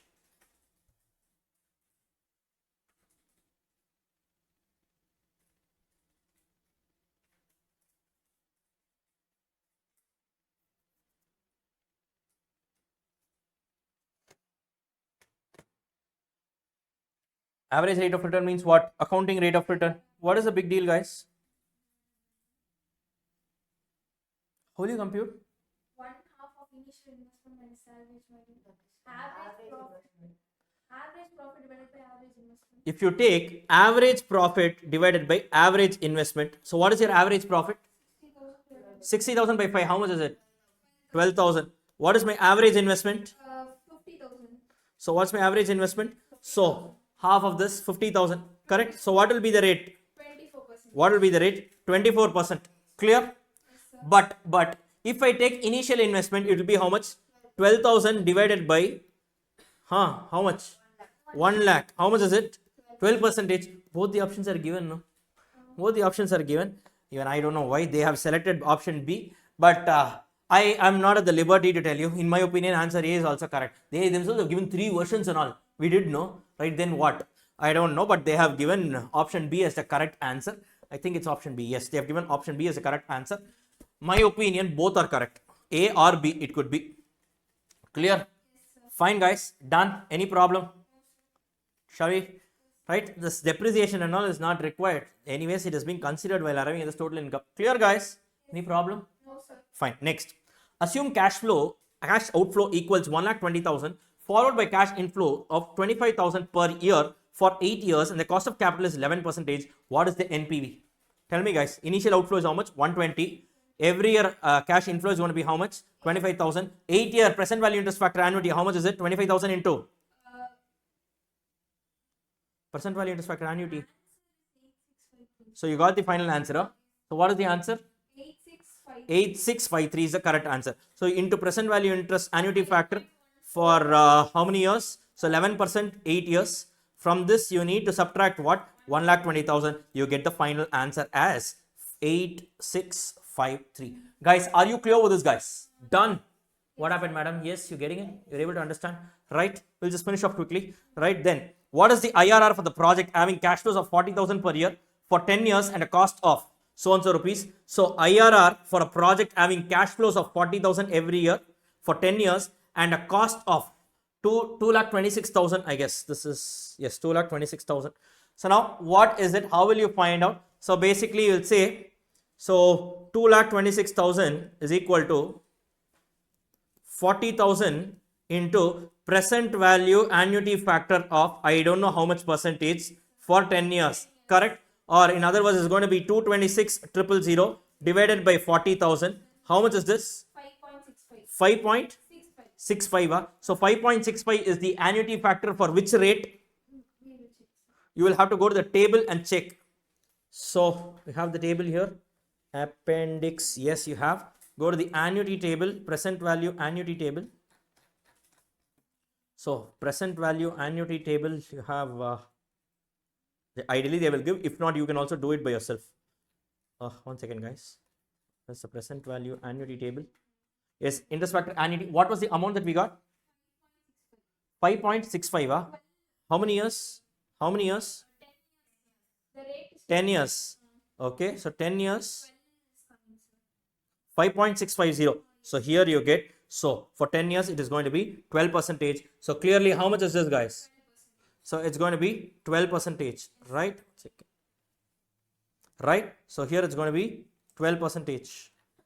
So you can write out here it's going to be 12%. Clear with this? The rate at which my PV, present value of inflows, is equal to present value of outflows. Then while in evaluating investments, the release of working capital at the end of the project life should be considered as inflow. Very good. Then capital rationing refers to a situation where A, B, C, D. What is it? funds are restricted. Funds are restricted and the management has to choose from amongst the available alternative investments. Correct? Rationing, I told you, remember that. Then capital budgeting is done for short term, medium term, long term, none of the above. Right? Long term. long-term investments. And with this, we have completed this chapter, a big chapter this is. So we have completed this chapter fully. Are you clear with this? Please revise this chapter. Now this chapter, in terms of concepts, it is easy. In terms of solving the sums, you need to get that speed. You need to have this particular, attention span. You need to know how to read the question properly and get it done. Clear with this, guys? So with this, I'm concluding this session. I will see you all in the next one. Thank you all so much and have a great day.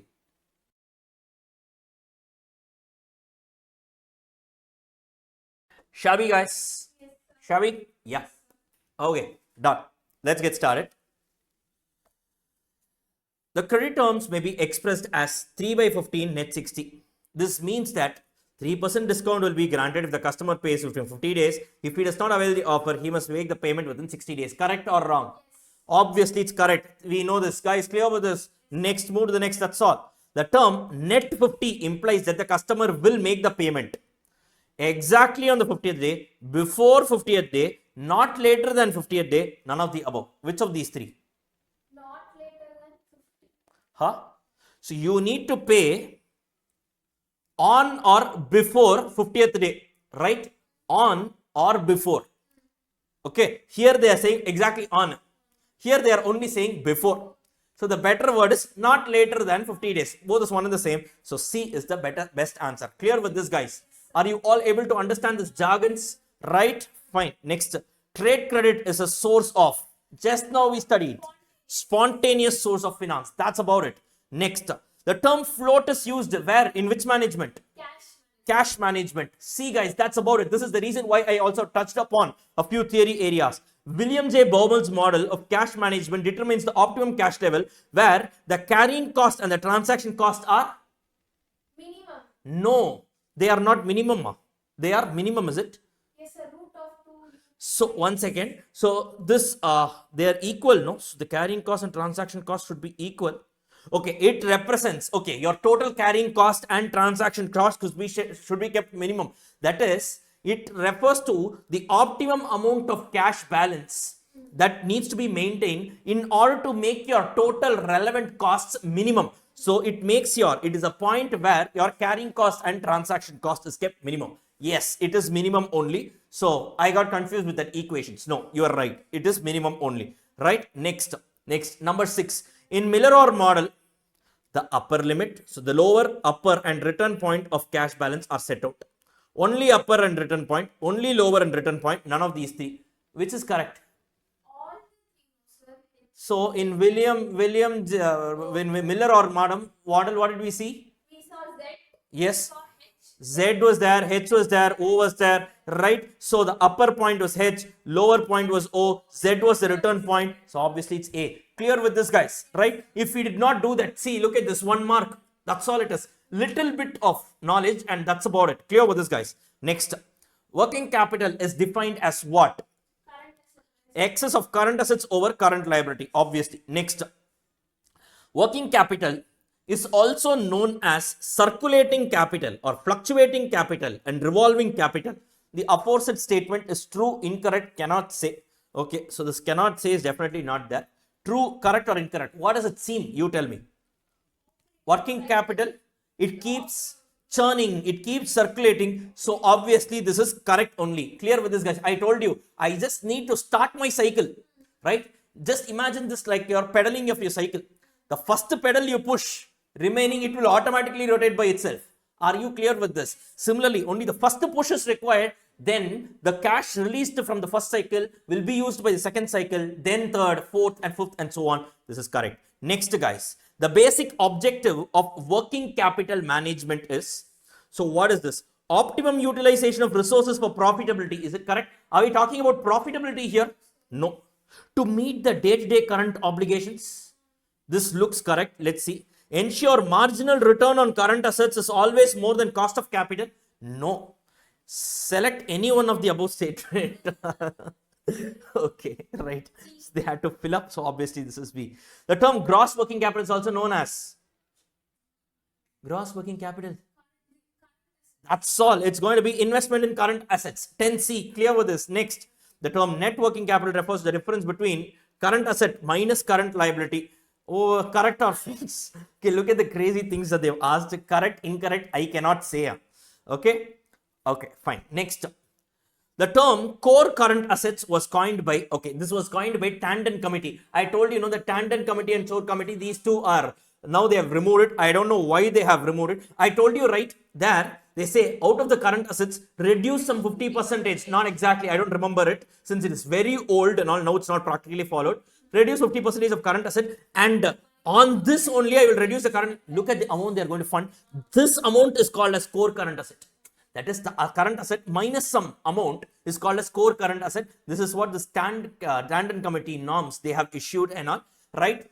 So I think this was taken back from the old study material, but anyway, since they have given it in your new study material, so this is also there in your new study material. By the way, I picked all these things from the new study material. I think they have retained this for some reason. Anyways, if at all they ask, you guys can answer. Don't say it is out of syllabus. You write it. That's all. Next, guys. Next, question number 30. The concept of operating cycle refers to the average time which elapses between the acquisition of raw material and final cash realization. Cash to cash. Yes, this is correct. Right? Next, as a matter of self-imposed financial discipline, can there be a situation of zero working capital nowadays in some of the professionally managed organizations? Can there be zero working capital? Can there be zero working capital? No. Why not? As a matter of self-imposed financial discipline, can there be a situation where you have a zero working capital? First, we have to infuse, then only we can start our business. Correct. You have to infuse, then only you will have to start the business. Let us say at the time, it takes only, let us say I am a trader. Okay. I am purchasing goods on credit, right? And I'm also selling goods on credit. Okay. Now, generally, if I buy, I will hold it with me for 2 days, right? Now, after that, after I sell it, within the next 5 days, I will realize my cash. Clear? Right? So now, overall, it takes 7 days for me to actually recover my amount. And this guy, at the time of purchase, he says he will give me 10 days credit. Right? Now you tell me, should I even need money to start my business? I mean, business, yes. With respect to working capital, not necessary. Let us suppose every day you have expenses. All these expenses are paid only at the end of the month, right? So which means there could even be a case where you can need no working capital also. Are you clear with this, guys? Are you clear with this? Let us take one more example. Coaching, right? Now, yes, I need to bring in huge amount with respect to creating the infrastructure and all that. Do I need any working capital? Tell me, every day, do I bring any working capital? For me to run the class, I need electricity. I need electricity bill. I need to pay electricity, rent. Predominantly, this is all. This is the major expense, right? Let us say the class needs to be clean. So, sweeper salary. All the three are paid at the end of the month. But the fees is collected well in advance. So, now you tell me, what is my working capital? Are you clear with this? So, if you are timing your cash flows like that, if you are in certain industries, you might not be having a working capital issue itself. Clear with this? That is what we are saying, right? But this is not the case for yes, you can even say, even if we are running a face-to-face classes, all these academies, you tell me, all the academies, they charge you upfront, right? So they don't have a credit period given to anyone, their customers, basically the students. Business words, you call it customer, but students, right? So they do not give any credit. So they get the money upfront, right? You in fact pay them in advance for the next 6 months. Correct? No, they charge you so much amount. I've even seen some academies charging 1 lakh rupees plus GST and all for your both the groups put together. So whatever it is, now the classes will be conducted over a span of 6 months. Now, ideally speaking, their working capital will be negative. That is, it has generated cash for them because they are doing business. It has generated extra cash. They will keep it safely in the bank account. Are you clear with this? Yes. So every month only they need to pay. So they need to pay the faculties, or they need to pay their administrative costs, rent and all that. They collect it now itself. They need to pay it over a span of next 6 months, and whatever anyways left over is their money only, that happily they can put it in a bank or whatever investment, short-term investments, and they can fund it. Now you tell me, in a professionally, in a well-disciplined, self-imposed financial discipline area, you can even have a zero working capital. Clear with this, guys? So that is possible, right? Take an example of coaching business if you want. Next, or all colleges. Yes, again, colleges. Is there any college where you can join without paying full fees? Absolutely not. All educational institutions, these guys are all, that's what they do. Even for printing the books, everything, they collect the money in advance, right? So for taking 2 steps, they will collect some extra fee. So uniform, if we have not put it properly, some ununiform, they will charge something, right? I know there is a college where if boys and girls look at each other, they will charge 500 rupees per look. Yes, I'm not kidding. I was told this. I was surprised. Per look 500. So there will be someone who is looking at these looks also. So for this, they have appointed. Okay, like this ABC, I told you, no? Okay, so in costing, we'll be seeing ABC, activity-based costing. So you will be having, so the cost collection exercise will exceed the cost itself. So you will be seeing, but the person can look, it seems. So the person who is overseeing can look everyone. So whatever ideology they have created. Anyways, next, overtrading arises when a business expands beyond the levels of funds. This statement is true or false. Overtrading arises when the business expands beyond the level of funds available. Now, overtrading means what? You are starting to increase your size of business, and what you are doing is you are dealing in more units, more goods. This is beyond your funds available. You don't have that much working capital, but you have started accepting more and started purchasing more and all. Yes, this seems correct. See, certain things you might not have learned it line by line. If it makes sense, you just say it's correct. If not, you can say it's incorrect. Clear with this? Next, a conservative working capital strategy calls for higher level of current assets in relation to sales. Is this statement true or false? Conservative. Conservative means what? I will be having more amount of current assets. Yes, right. I agree. Okay. Next, the term working capital leverage refers to the impact of the level of working capital on a company's profitability. The measure of responsiveness of return on capital employed for changes in the current assets. So this is what they are asking in question number 17. So tell me, guys, what they are saying is, what do you mean by a working capital leverage? What do you mean by working capital leverage? So it refers to the impact of the level of working capital in the company's profitability. It measures the responsiveness of return on capital employed on the changes of your current assets. Yes, this is right, because it captures the impact of working capital on your profitability. Clear? This is ideally, this should be as a part of your ratio analysis. Clear with this, guys? So this is going to be your, this leverage and all is your profitability ratios, right? Yes. Leverages, yes. So working capital leverage, impact of working capital on profitability. As simple as that. Clear with this, guys? The term spontaneous source of finance refers to the finance which naturally arise in the course of business operations. Right? You cannot say, yeah? It is correct only. Right? Next, under hedging approach to financing of working capital requirements of a firm, each asset in the balance sheet asset side would be offset with a financing instrument of the same approximate maturity. Right. So actually, hedging is a concept that we learn in CA final predominantly. Hedging basically means matching of cash flows. Matching of cash flows. Basically, you will say that you will take an opposite stand. You will take an opposite stand in the secondary market and all. As of now, enough. You just think, you just understand that this is basically some offsetting between your cash flows. So this is correct, because hedging is a very, very big concept. Based on the concept of hedging only, the entire have you heard of this futures and options? Heard of futures and options? Okay, derivatives. Derivatives is based on hedging. The concept of hedging, a very, very interesting concept in your CA final. We will be studying it in depth. Actually, hedging is the base on which the entire, this futures and options and your derivatives have been coined. But whatever it is, we'll be seeing it in final. Next, trade credit. Trade credit is a spontaneous source of finance. Looks like they love this spontaneous source of finance. Factoring is a method of financing whereby a firm sells its trade debts at a discount to a financial institution. True or false? True or false? Right. Fine. Then, next, a factoring arrangement can be both with recourse as well as without recourse. Yes, absolutely. If you want, you can go for recourse, else you don't go for recourse.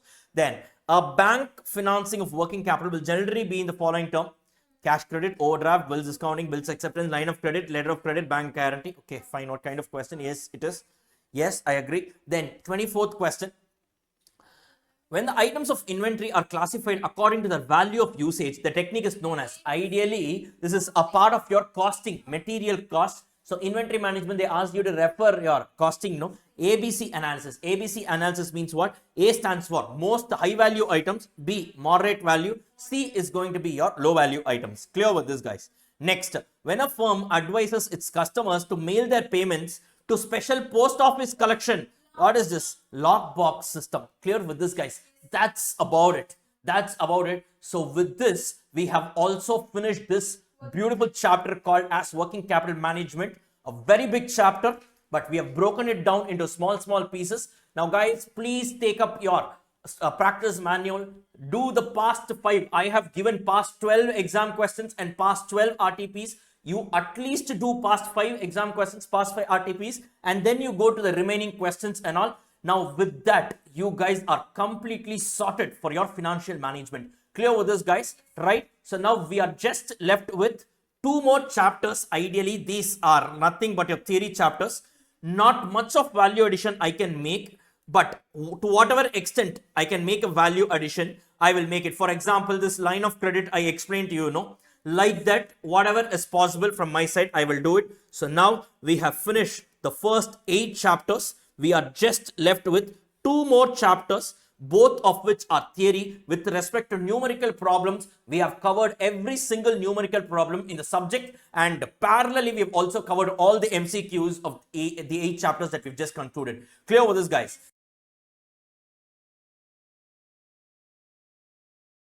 Dividend decisions. Which one of the following is Gordon's assumption? Tell me, guys. KE is greater than G. What is Gordon's formula? P. What is P? P0 is equal to D1 by KE minus G.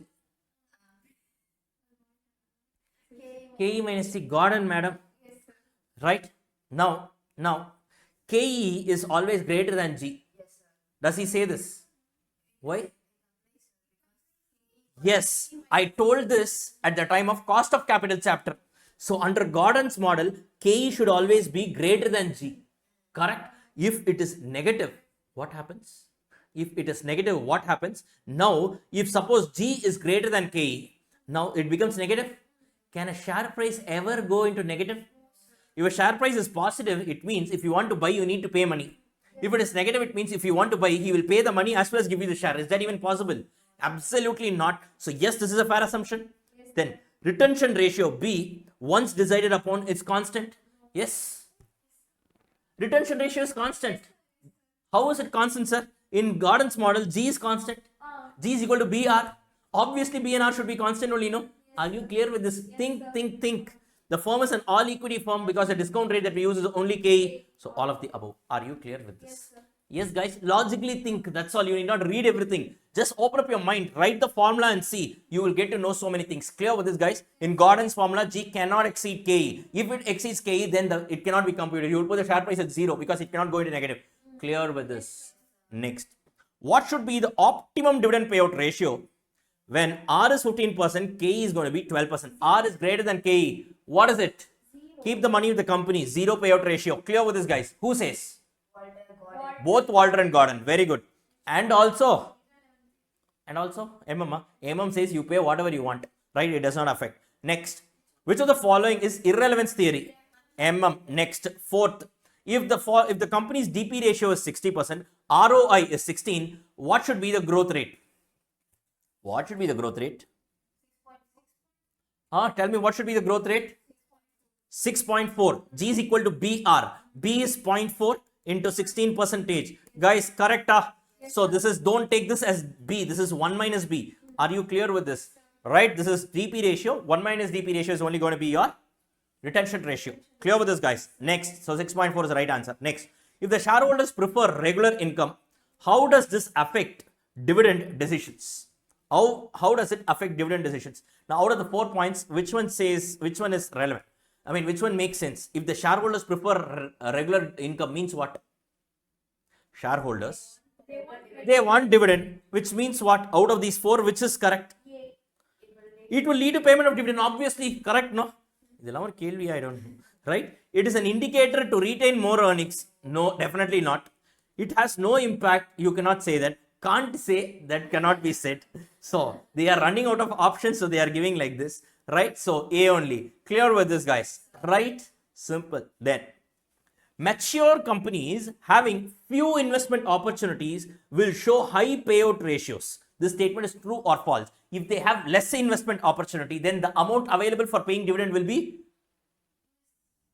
if they have less investment opportunities, which means they need not reinvest it back in the business, what will they do? They will pay it out.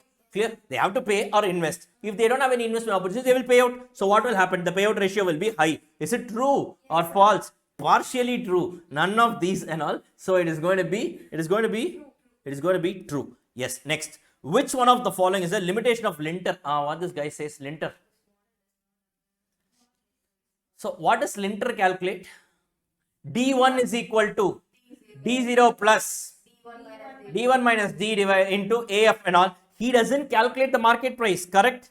Yes. Why? Don't jump to a conclusion. Second, the adjustment factor is arbitrary number, right? And is not based on any scientific criteria. This is also correct only, no? So both A and B are correct. That is, this model has only disadvantages. Then why have they kept this? None of the above. Clear with this, guys? So the C is the right answer. So it does not consider any market prices. It does not calculate the market prices, unlike your Walter and Gordon. And here, the adjustment factor is also arbitrary. Arbitrary means what? It is just a random number. Thorayam, random. Fine. What are the different options other than cash used for distributing profits? Now, interesting. Now, guys, understand, when the company has a lot of money, now there are two ways of paying the dividend. Technically speaking, there are three ways. So if the company has excess cash, first is pay dividend to the shareholders. Let them enjoy money. Ultimately, the wealth belongs to them. So how do I give the wealth to them? Number one, by way of paying dividend. Or number two, by issuing bonus shares. If you issue bonus shares, they will get extra shares that can be sold in the market and they can get money out of it. Number three is buyback. If you are buying back, sir, they cease to be the shareholders of the company, correct. But when they are exiting, they will get more money. That is, the buyback price will always be more than the market price also. For a 10 rupee share, if the market is currently quoting at 50 rupees, the company will buy back at 70 rupees. Clear with this? So the difference between these two is what? This 20 rupees is extra. Even if I sell it in the market, I will get only 50 rupees. The company says, I am willing to buy my own share. So I am willing to buy it at 70 rupees. So when the company is having extra money with them, they can either go for dividend or bonus or buyback. Are you clear with this? In this case, stock split and all is not done for this.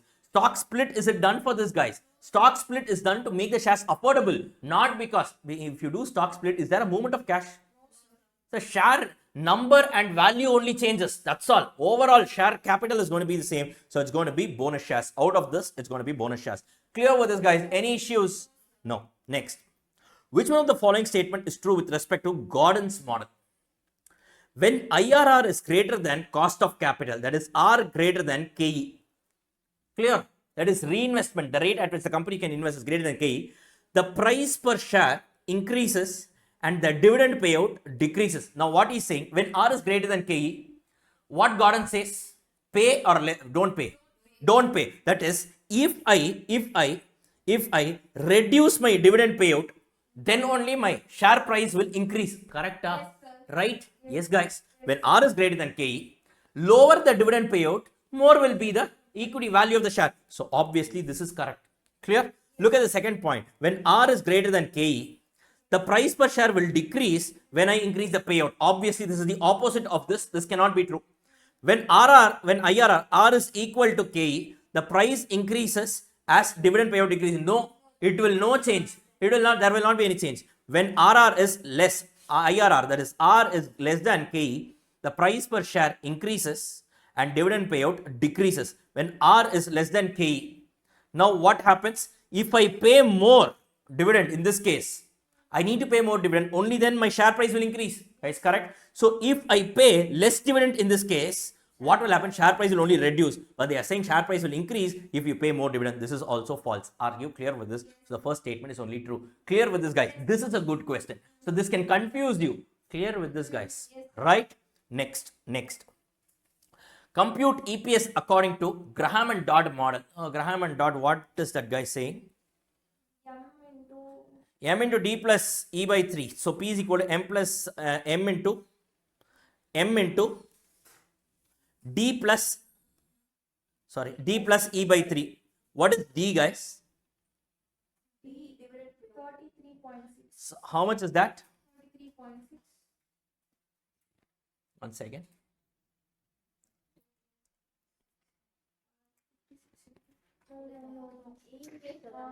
They are asking you to compute the EPS, right? So can I say market price 56 is equal to 2 into, so D, E into 0.6 yes, this is going to be E into 0.6. plus E by 3. So now guys, 1 minute. What is the formula here? D plus E by 3, correct? Okay, yes, you are right. Plus E divided by 3. Correct? Huh? Yes, sir. Right, guys? So this is something that we need to solve. So 56 by 2, how much is it? 56 divided by 2? 28. So 28 is equal to, so 0.6 E into 3, take an LCM. 3 into 0.6 is going to be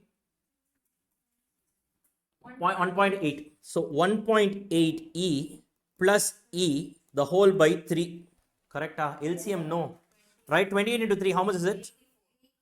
84 is equal to 2.8 E. E is equal to 84 divided by 2.8. How much is it? 30 rupees. So what is the answer? 10A. Are you clear with this, guys? I don't think the Graham and Dodd formula is given in the new book, new material, study material. It has been given in the earlier version of the study material. I think they've no, they have given that there is a concept called as Graham and Dodd, but I'm not sure if they've given the concept. I mean, I'm not sure if they have given the formula. But anyways, this is the formula. Are you clear with this, guys? They have given one MCQ also. Watch out for this. Now, sir, logic and all is not there. I told you, please, this one alone, we have no other choice. But guys, it can also come in your exam. Clear with this? Next. Which among the following is not an assumption of Walter model? Which among the following is not an assumption? Rate and, so R and KE is constant. Yes, he says that only, no? Yes, sir. Yes, that's why D divided by KE and all we do. Next, information is freely available. There is discrimination in taxes. Does he talk about tax? No. Then this is the odd one out. The firm has a perpetual life. This also he says. So the odd one out is C.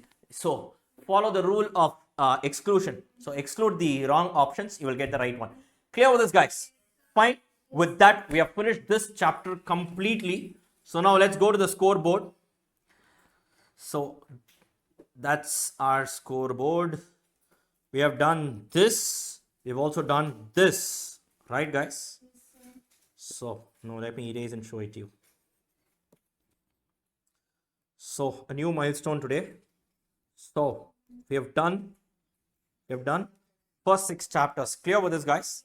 Yes. So now we are left with look 2 more chapters that cover about practical areas, right? That too, ratio analysis is a chapter that you would have already covered in your school days, foundation, even in your intermediate first group advanced accounts. I think it is there, right?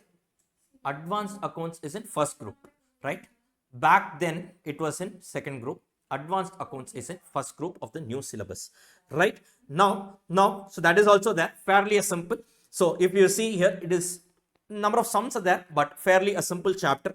Now, apart from this, we are left only with one big chapter called as working capital management. This also we will finish quickly. Working capital management. Once we do that, the entire subject will be over. These 2 chapters are just theoretical chapters. I will just walk you through as to what this chapter says, and on a broader level, I will tell you how do we handle this. That's about it. Beyond that, nothing major, because out of this 50 marks itself in FM, they are saying 30% is going to be from your MCQs, correct? So 15 marks is going to be from MCQs. So 15, remaining 35 marks, max what theory they can test. So whatever they are testing, we are not going to omit anyways. Whatever they are going to test, that also we will be doing it. But in theory chapter alone, not much of value addition can be done from my side. I don't have the habit of reading for you, so that you can do it much better than me. I will just tell you how to approach certain important concepts I'll be picking and doing from it. But for that, every other practical areas will be doing it. Don't worry about it. So as of now, we finished 6 chapters. If you see that, guys, time value of money was not even a chapter here.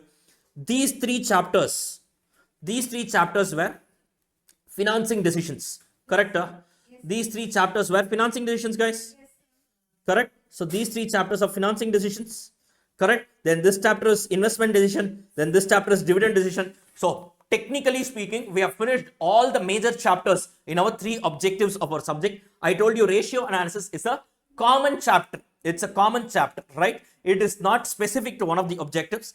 And your working capital management, ideally that is also separate, but some people categorize it as investment decision, short-term investment decisions, right? So that's about it. So basically we are left with two practical chapters, right? Out of this, one is small, one is slightly big, and then we are left with two theory chapters, and with that we will be covering the syllabus as a whole. Clear with this, guys?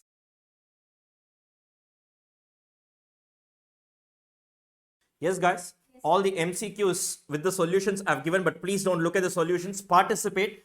All the explanations I'm giving you. So if you want to note down all the explanations, also catch up running notes. That's about it. Find in a language in which you understand. Now, let's get started. Ratio of net sales to net working capital comes under which of the following? Profitability, liquidity, current ratio, working capital turnover ratio. What? Working capital turnover ratio, sales divided by net working capital. Correct, we saw this. And in this only we had multiple components also. What? Your stock turnover, debtors turnover, creditors turnover and all. Clear with this. So working capital turnover ratio. Very good. Next. Long-term solvency is indicated by which of the following ratios? Now guys, now are you able to understand why we branched it into multiple parts and studied? Think and answer. Don't mug up. Think and answer. Which of the following comes under long-term solvency? Which of the following? Exactly, debt equity ratio. Current ratio is under liquidity, short-term solvency. Operating ratios and all is for your profitability. Net profit is also profitability. This is the only ratio. Clear with this. If you do not know something, just go by the exclusion method. Clear with this. Next, ratio of net profit before interest and tax to sales is what ratio? Operating profit ratio. This is nothing but EBIT. EBIT is nothing but your operating profit. Obviously, it's not interest coverage. So, if at all there could be any doubt, it could be only between B and C. Are you clear with this? So, please be very, very clear. It is operating profit. Why is it called operating profit? Because strictly from the operations, what is the profit I generate? This is without considering your finance cost. That's why before interest and tax. Next. Observing changes in the financial variables across years is what analysis? Vertical, horizontal, peer firm or industry analysis. What is this? What is this? Now, very simple, guys. Now, if you see here X1, here X2 is there, right? Fine. Now, let's say I have gross profit for 2 years. I have sales for 2 years. Fine, guys. Now,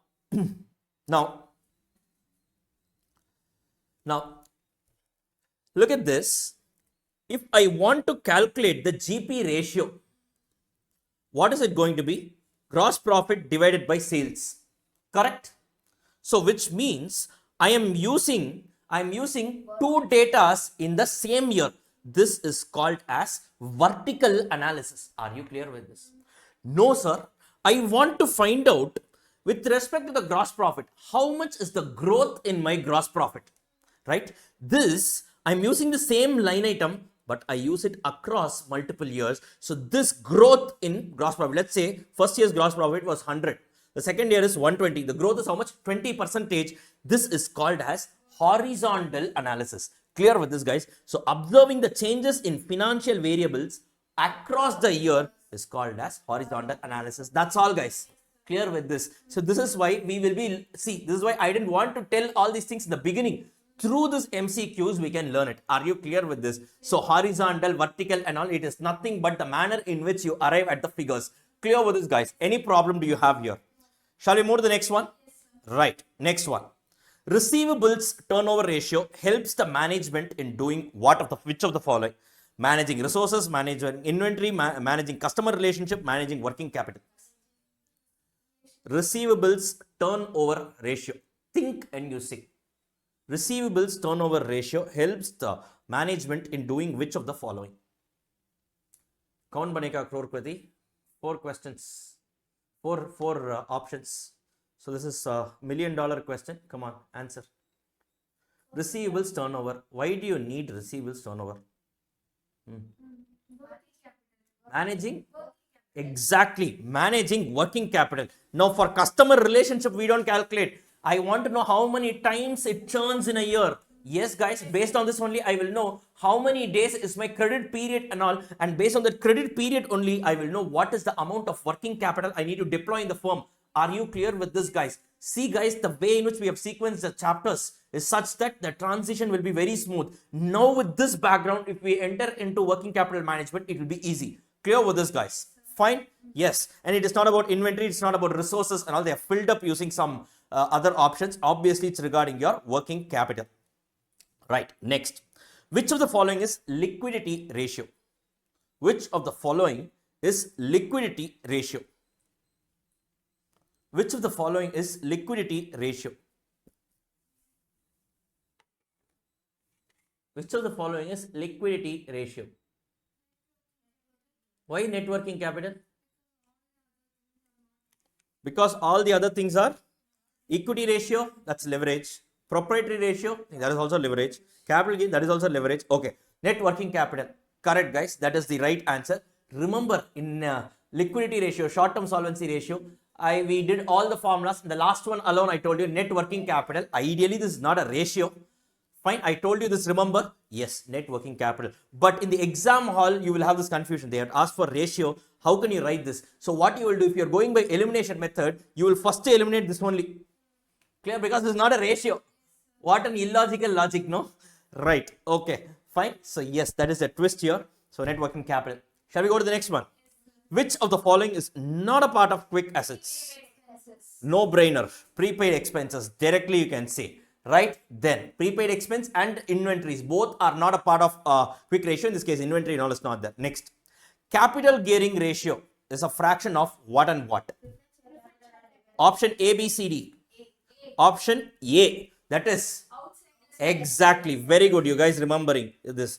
Outsiders funds divided by insiders funds, and for the purpose of outsiders funds, I even told you cat on the wall and all. I told you preference shares are also considered outsiders only. So preference shares and debentures to equity shares and reserves and surplus. Clear with this, guys? See, only if you remember logically you can answer all these things. Mugging up will never work out. Next, from the following information, calculate the price earning ratio. Equity share capital is 10 rupees each. Equity share capital of 10 rupees each, 8 lakh rupees. 9% preference shares, 10 rupees each, worth is 3 lakh. Profit after tax of 35% is going to be 2,67,000. Depreciation of 67,000. Market price of the equity share is going to be 48 rupees. Calculate the EPS.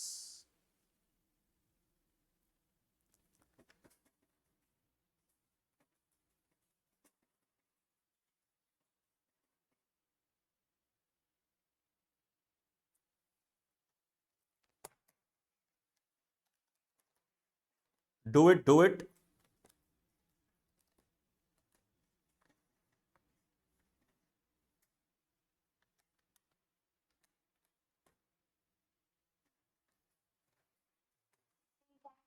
Huh? 16 times is the right answer. Now, guys, all this depreciation, these figures are all irrelevant. Now, what is my profit after tax? 3 lakhs. Correct. It is after tax only. Tax rate is also irrelevant here. Just like that, they have given all this data. Sorry. My bad. Profit after taxes 2,67,000, not 3 lakhs. Sorry, that's preference share capital. Profit after taxes 2,67,000. This tax rate and all is not even required. So it's 2,67,000. Correct. From this, what will you have? Reduce your preference dividend 9% on 3 lakhs. How much is that? So 27,000 or 0.27 lakhs. What is your EFE? Earnings per equity 2,40,000 divided by 80,000 shares. How much you get? 3 rupees is my EPS. Correct. So my PE ratio is going to be what? EPS upon price upon earnings. 48 divided by 3. How much is it? 16. Clear with this, guys? That's all it is. Just in your calculator itself, you can do and finish it off. Are you clear with this? Just because they have given depreciation and all, don't fall into it. Are you clear? Just because they have given the tax rate, don't think it needs to be used. Fine, guys. Shall we go to the next one? Shall we go to the next one? Yes. Equity multiplier allows the investor to see A, B, C, and D. Equity multiplier allows the investor to see option A, what portion of interest on debt can be covered from earnings available to equity shareholders? B, how many times the preference share interest is paid from earnings available to equity shareholders? C, what portion of return on equity is a result of debt? D, how many times equity is multiplied to get the value of debt? A, B, C, D. D. Think again. That is an indirect way of saying you have got the wrong answer. Where did we see equity multiplier? In this chapter. Throughout this chapter, they have given away. I will not give, if I was the examiner, I will not give the options like this. They have given away the answer and still you forgot. Where did we see that?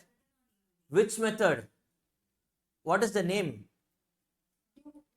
Yes, DuPont analysis, return on equity. There we saw return on equity is a combination of three things and all. What, and what? Profitability. That was the third one. Profitability. So profitability ratio, asset turnover ratio, and financial leverage, which is also called as equity multiplier. Guys, you remember, and this is nothing but what? It shows the return on equity as a result of debt. You guys remember this? Yes. What was the formula? Asset divided by equity. I told you, if more the equity, it means lesser the debt. And if lesser the debt, it means what? Your multiplier will be lesser and all. We saw two companies, we compared the two companies, some 32 point some percentage. Guys, you remember this? You remember this? I told you, because of leverage, basically equity multiplier is nothing but leverage. That is how leverage is going to help you in trading on equity. That is what they have given. What portion on the return on equity is a result of debt. That is what we found out as equity multiplier. But what you will see in the exam, people who don't know the logic for this, what they will do is, how many times equity is multiplied to get the value of debt, they will go like that. Guys, don't fall for it. Are you clear with this? Fine, the answer is what? C. Done, guys. Fine, mark this as important. If you, in case you didn't get it right, mark this as important. The word is misleading. It's actually financial leverage. Clear with this? Leverage. Fine. Next. A company has average accounts receivable of 10 lakh and average and annual credit sales of 60 lakhs. So what is the average collection period? Its average collection period would be how much? 60.83 days. So how did you get this? Average receivables 10 lakh divided by 60 lakhs. Divided by average daily credit sales. What is the average daily credit sales here? 60 lakhs divided by 360 or 365 you did? 360, yeah? You did 365. Okay, 365. You're getting 60.83 only then, right? Obviously, these three are out of options. So it's going to be 60.83. At least you could have given some better option. This is odd one out. That way itself many students will do. Anyways, next. Question number 12. A company has a net profit margin of 5%, total assets of 90 lakhs, return on assets of 9%. Its total asset turnover ratio would be how much? Quick.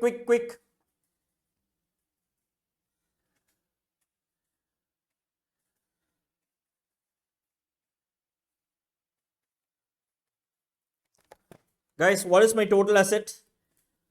1.8. Okay, what is the final answer? Excellent. 1.8 times. Total asset is how much? 90 lakhs. So this means that my net profit is how much? 9% on that. How much is it? 8.1 lakh. Now they have given my profit margin is how much? 5%, which means my sales will be 8.1 lakh divided by 5%. How much is my sales? 1 crore 62 lakhs.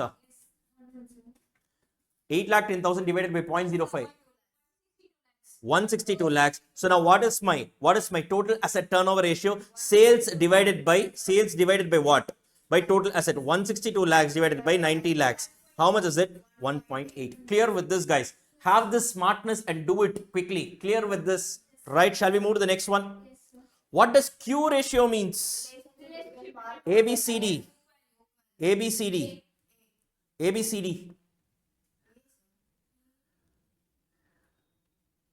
Relationship between market value, book value. Sure.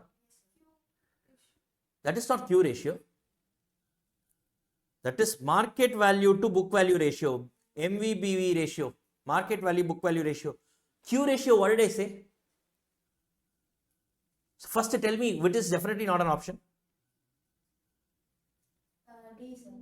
D is not the option. D is not the option, definitely. I mean, I want to know whether you are saying D is the option or D is not the option. D is definitely not the option. Okay, fine. Now I said A, so you will also remove A. C is also not the option. C is also not the option. Profit available per equity. No, I am saying B is not the option.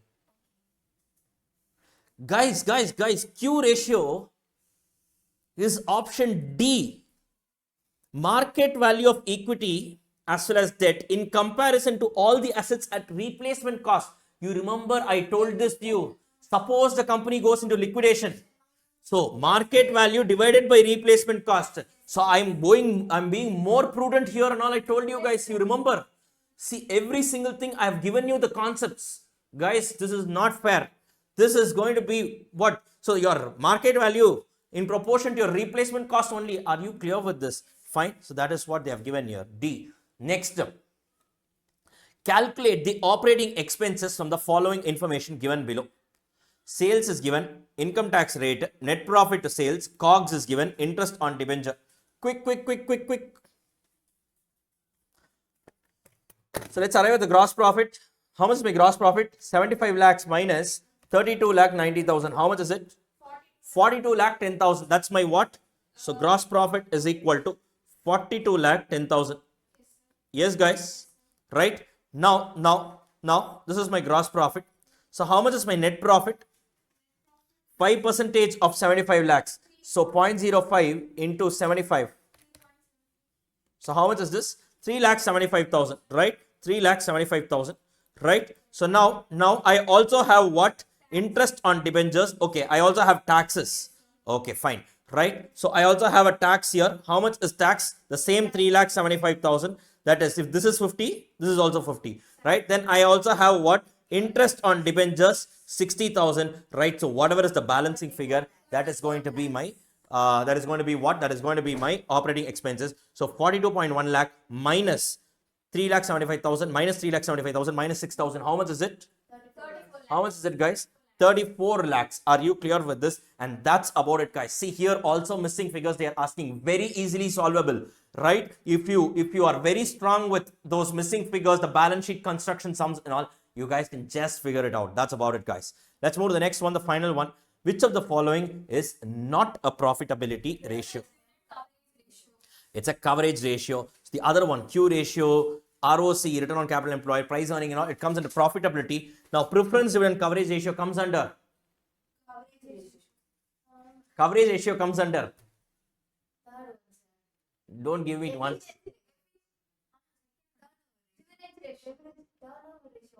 This is turnover. Coverage is turnover. This has nothing to do with the asset side. Yes, this comes under long-term solvency, leverage ratios. Clear with this, guys. Have the clarity. You should have the grip in the concept. That's all it is. Fine, guys. Are you clear with this? With this, we have finished ratio analysis. So now, guys, let's go to the scoreboard. So, right now, guys, where do we stand in the scoreboard? So, here, 1, 2, 3, 4, 5, 6, 7 is also done. We are just left with one more chapter called as working capital management. After that, these two chapters are theory chapters. Nothing great is there. 1 or 2 session maximum. That's all. These two are theory chapters. So in terms of conceptual knowledge, nothing much is there. So we are technically left only with one chapter. So this is a very important chapter, working capital. And once we are done that, we will do these two theory chapters as well. And we will be signing off.